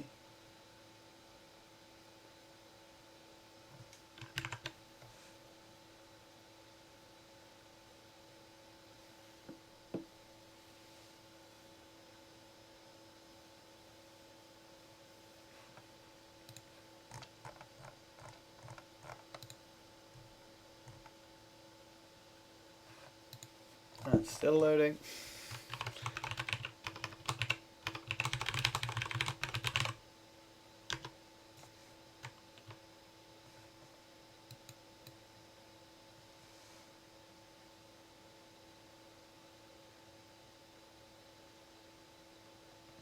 I kind of wish people wouldn't make documentation pages quite this big. It's just impossible to actually use.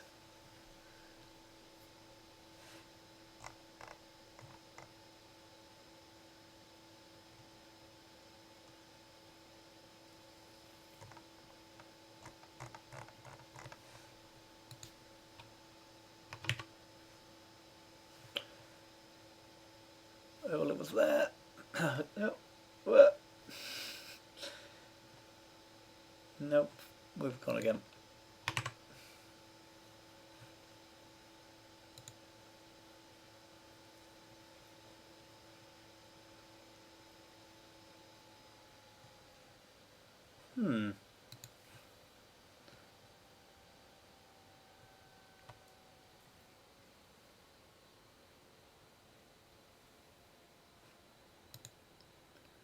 It's got has field.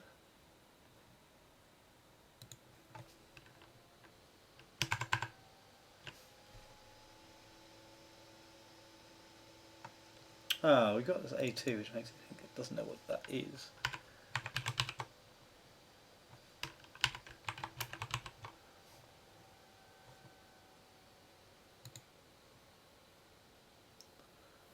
Should they?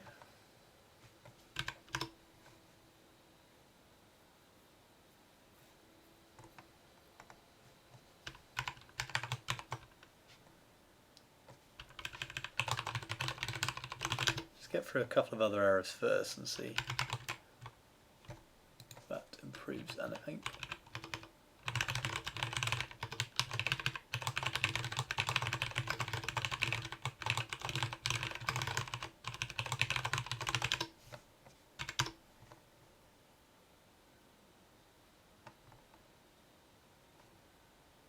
Ah, I think that's the problem.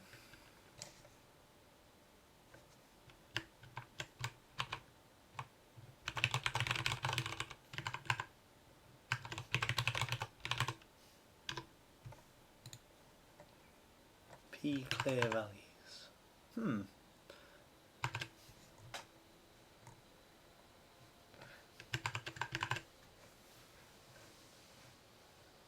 Ah. We'll turn this into a pointer.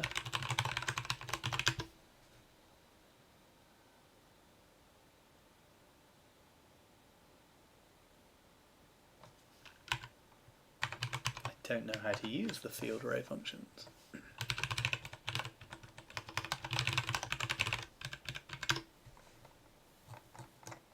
So all of this martial magic seems to be in here.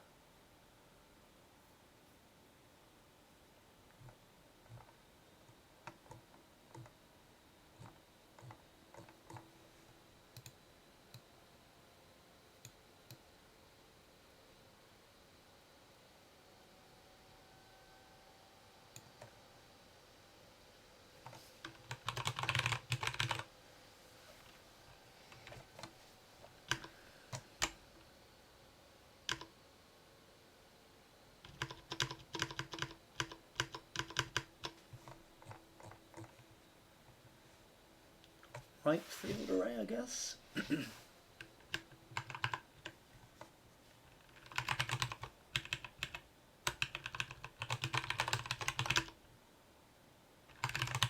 to be happy enough. Device, swap chain.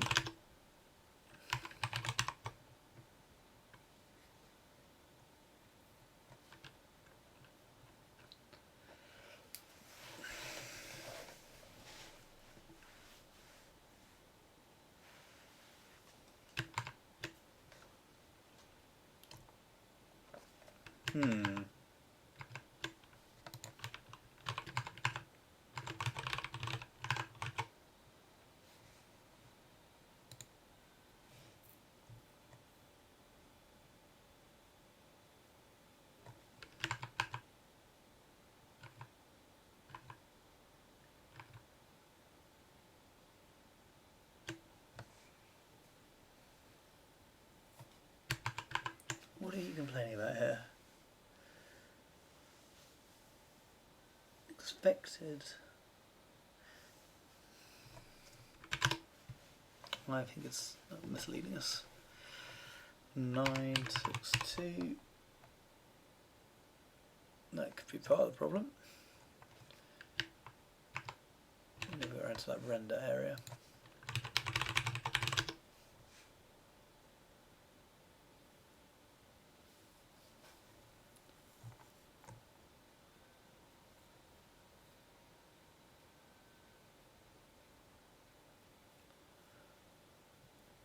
Render area is affected. Paragraph to explain this.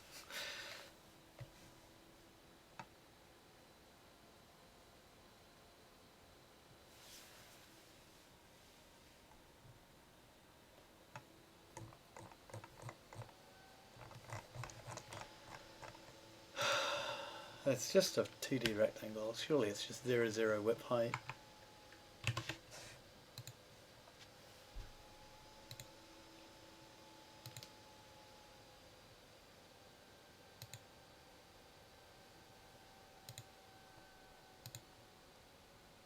Yeah.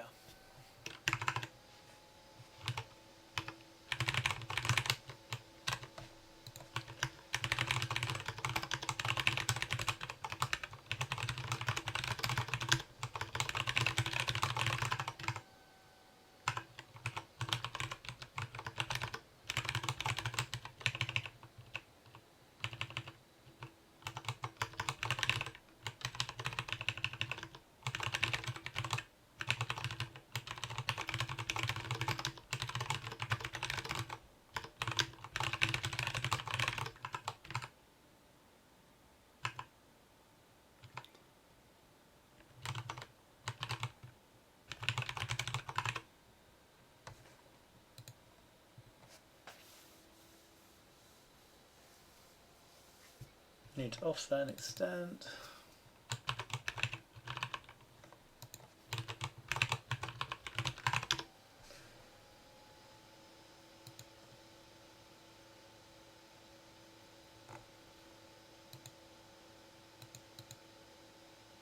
Let's just X and Y.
Wait, I don't understand. Like, we're using that. We're using that. Why do you not know what this is?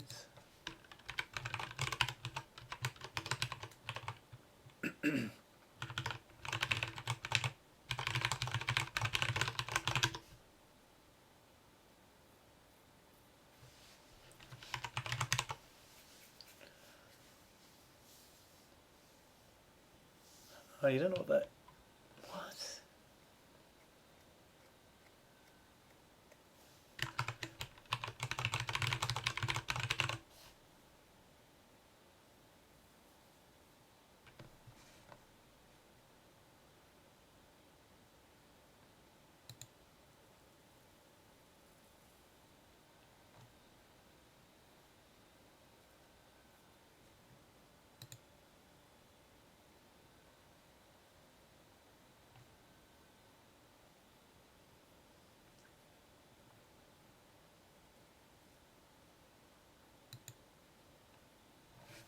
Like, it seems like this should all be correct. What am I missing?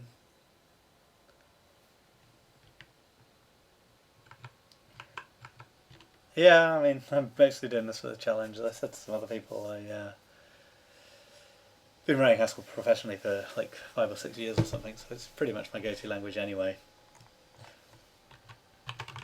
This is the first time we've been stumped today. I don't really understand what this error is trying to tell me.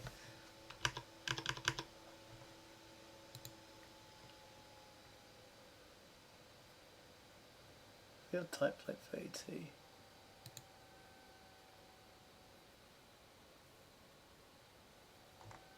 No.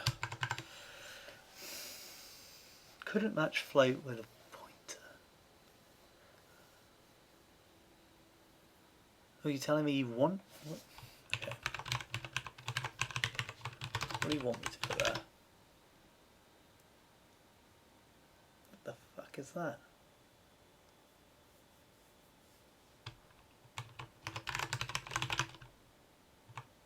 You just want a float. How can you?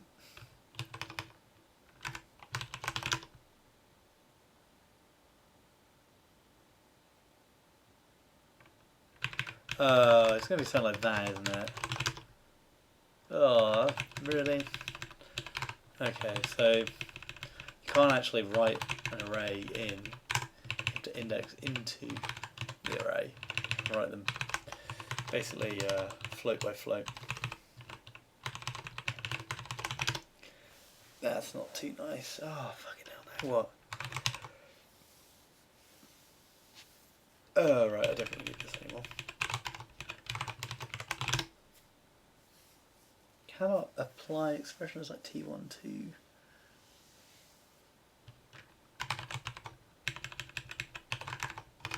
Does that come first?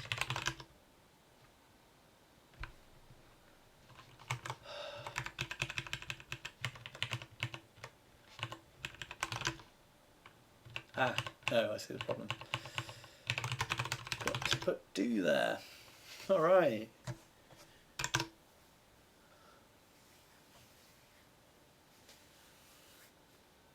Yeah, so I'd say my advice for learning Haskell is you've just got to write something with it. Like a lot of people get really hung up on learning loads of theoretical constructs and things like that. Like you can, and it's good fun, but you don't need to do it to get started with the language. What you've really got to do is choose a little command line application that you care about and want to write. Just kind of get on with writing it, and you'll find out all the things that you need to learn along the way, like how do I use the IO monad. You don't need to know what a monad is, but you could just learn what do notation is, which is what most of us use on a day-to-day basis anyway. You just pick things up that you need, and that's exactly what I'm doing with this Vulkan stuff. Like I don't know anything about Vulkan, really. I spent the last 2 days reading the manual, or reading the specification, and I'm just kind of like learning little things as I go along. Index too large, so apparently this is giving me like an array out of bounds exception.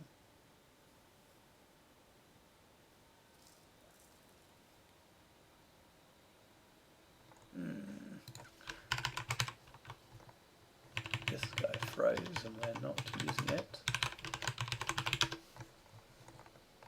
Huh. Okay.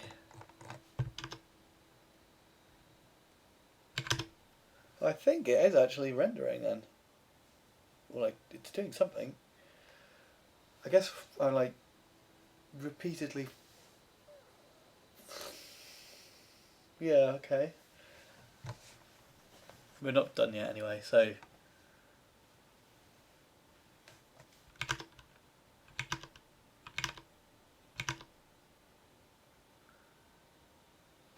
Yeah, I mean, we haven't completed the whole presentation thing, so what do we actually have to do? I'm kind of curious. If, like, can we just display a black screen? Because you acquire images from the swap chain. Swap chain. Done all of this.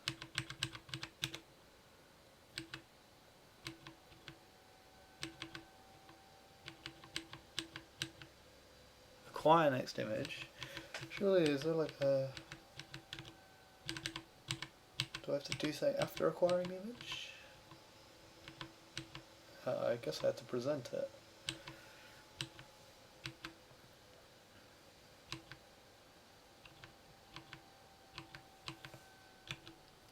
Didn't see a function call there anywhere. VKQ present KHR releases the acquisition of the images.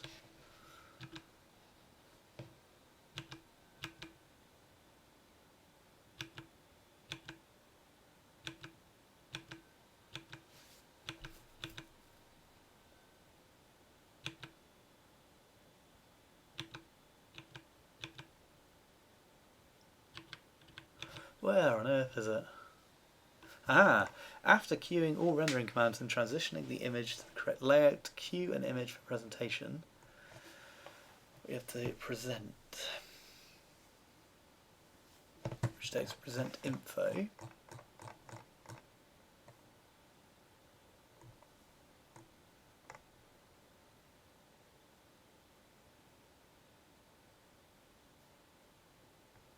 So I think it's just that.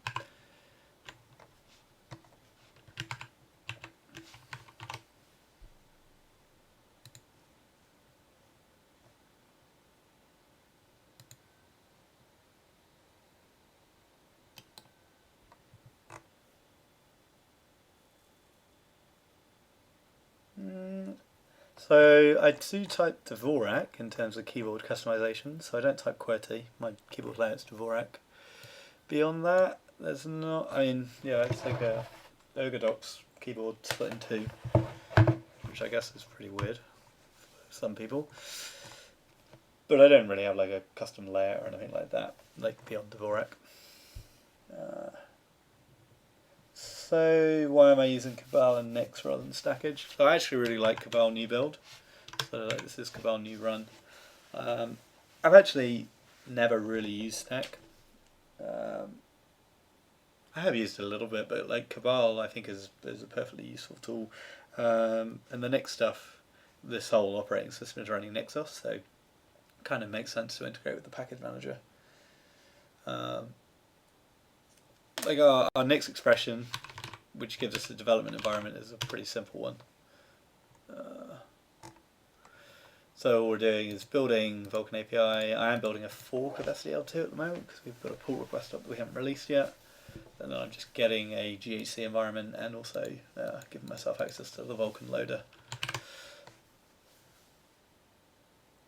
Why did I start using Dvorak? I just read that it was a better keyboard layout, and like everyone's heard the story that QWERTY was designed to jam typewriters, and I thought that was kind of stupid that we were still using a layout that was designed to force people to type slowly. How, if that's true or not, I don't know. I think it is. So I learnt Dvorak when I was at university, about 9 years ago or something like that. It feels good to me. I've never really looked back.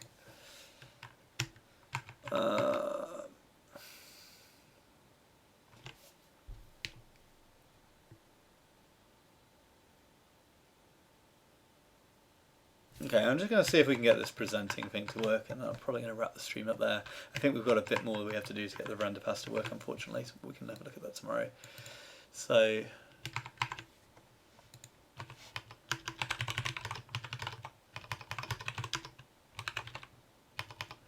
it's also a funny story. When I started using Dvorak as a keyboard layout, I decided that I wanted to switch to Dvorak at the same time I decided that I wanted to try using Gentoo as my operating system.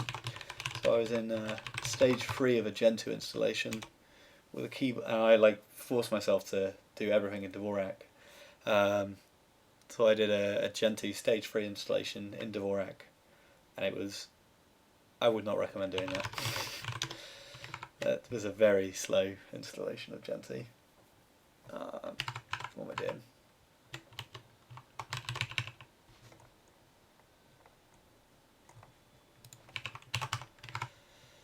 Present info.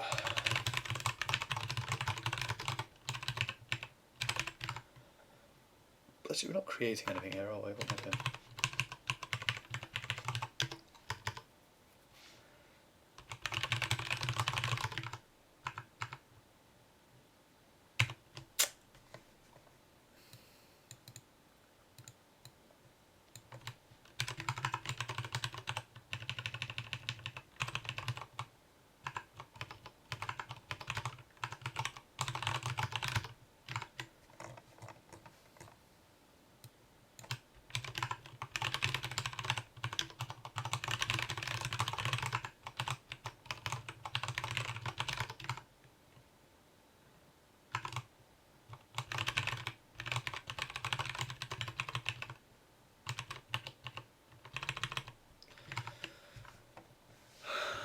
If weight sample count is not 0, suggests to me that it can be 0, which we'll go with.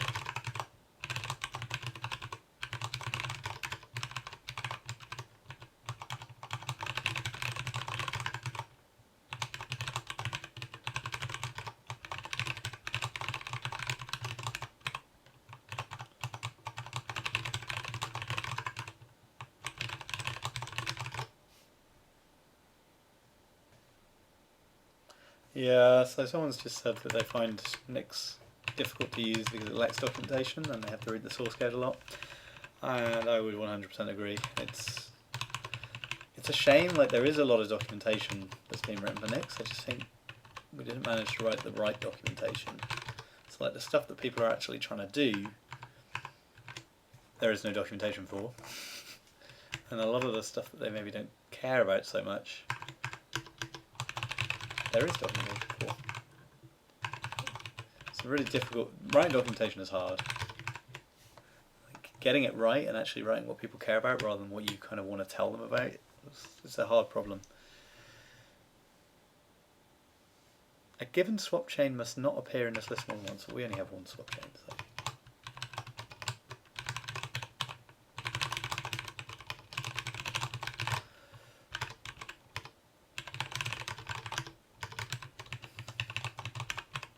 Not this image stuff then. Image indices is an array of indices. So I think this is like the index that we're presenting, yeah.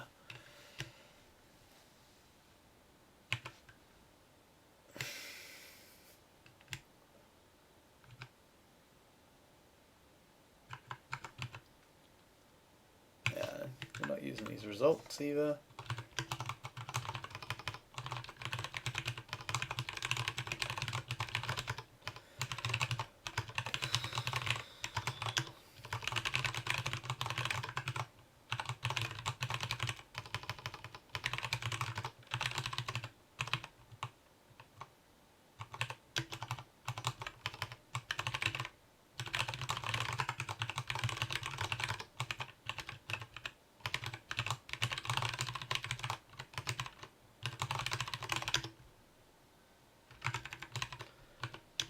The present info, vk, present, kjar,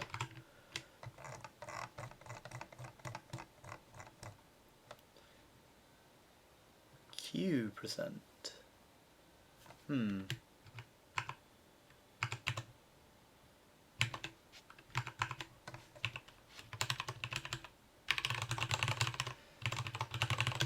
Q present info.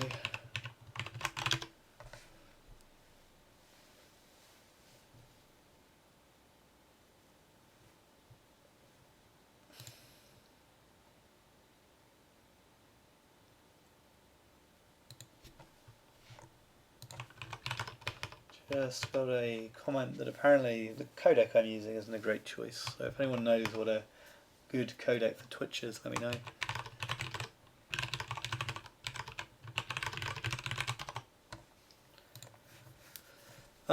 Right, so to present, we have to present onto a queue, which we haven't actually got that yet. There's no such thing as write arrays with array. still, despite typing field about 1,000 times in this code base, still can't type it correctly.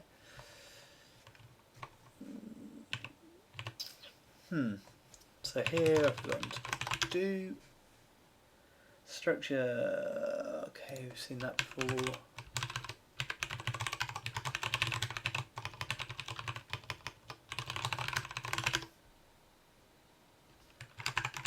Okay, so we need access to swap chain and image index.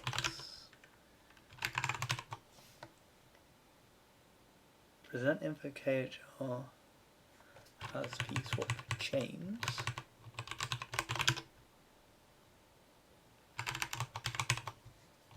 We're not using present.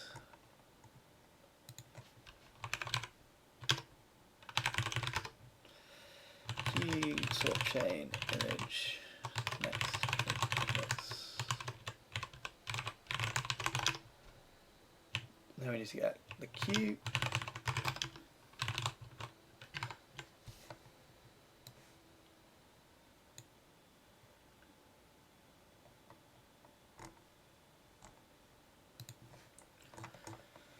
That was something like, I think it's just get Q, get device Q.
Kind of like putting Haskell values into these things rather than like a C type Haskell, you know, the idiomatic Haskell types like int and things like that, rather than C int 32.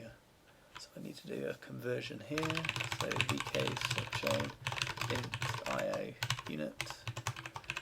Then when you want me to use image index, I'm going to convert that.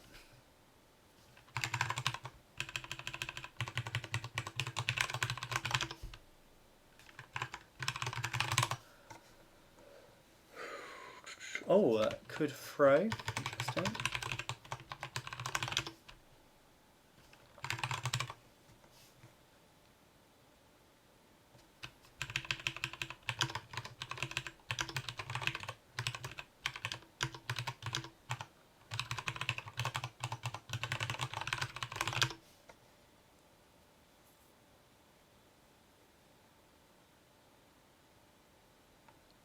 What's that do then?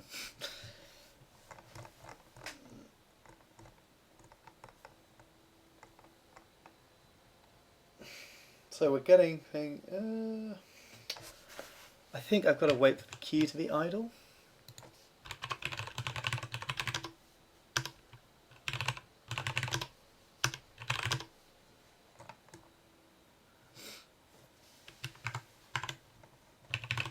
Let's try this inline. So vkq wait idle.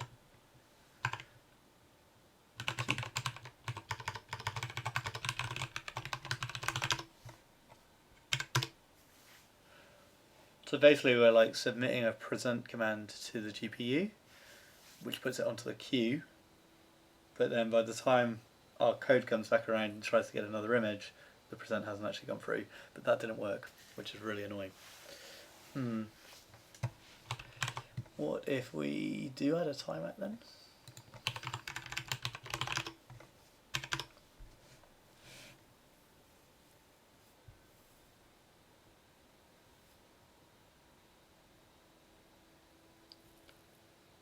Oh man.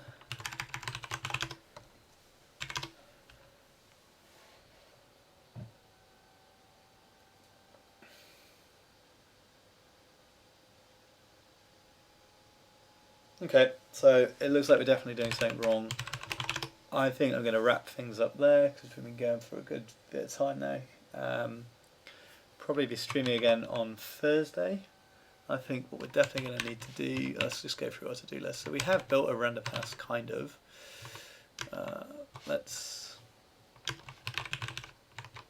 Well, the render pass is done, so yeah. That's done. I think this validation layer is going to help us a lot. I have a feeling what's happening is I'm actually doing something stupid with Vulkan, but Vulkan doesn't actually give you any debug information by default. But if we put the validation layer on, we should be able to get some information. In fact,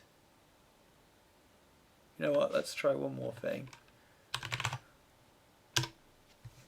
We tried this last time and it didn't do anything, but I wonder if we're going to get anything.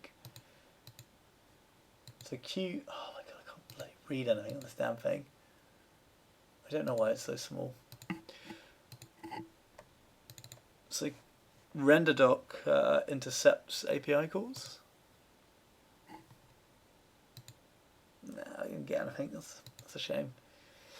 Intercepts API calls so we can kind of like, we basically get a debugger for Vulkan, which is really cool. Like it can do things like, you can like step into the pipeline, we can look at meshes, we can like view textures and see what our frame buffers contain and things like that. We'll definitely be using this later. Don't know why.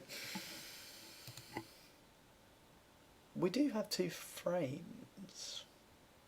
I kind of thought maybe we'd get something, but maybe not yet. So yeah, we'll turn the validation layer on Thursday to start with. What we also need to do then is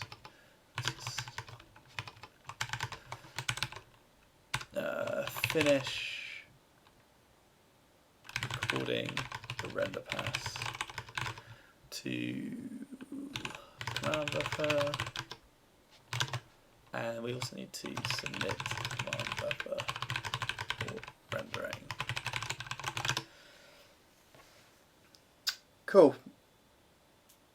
Yep, I'll commit all of this. If you're following along at all, want to play around with it, zero-to-quake-3 is where we are on GitHub, and I'll push everything there and probably stream again pretty much the same time on Thursday. So cheers for tuning in, guys. I'll catch you on the next one.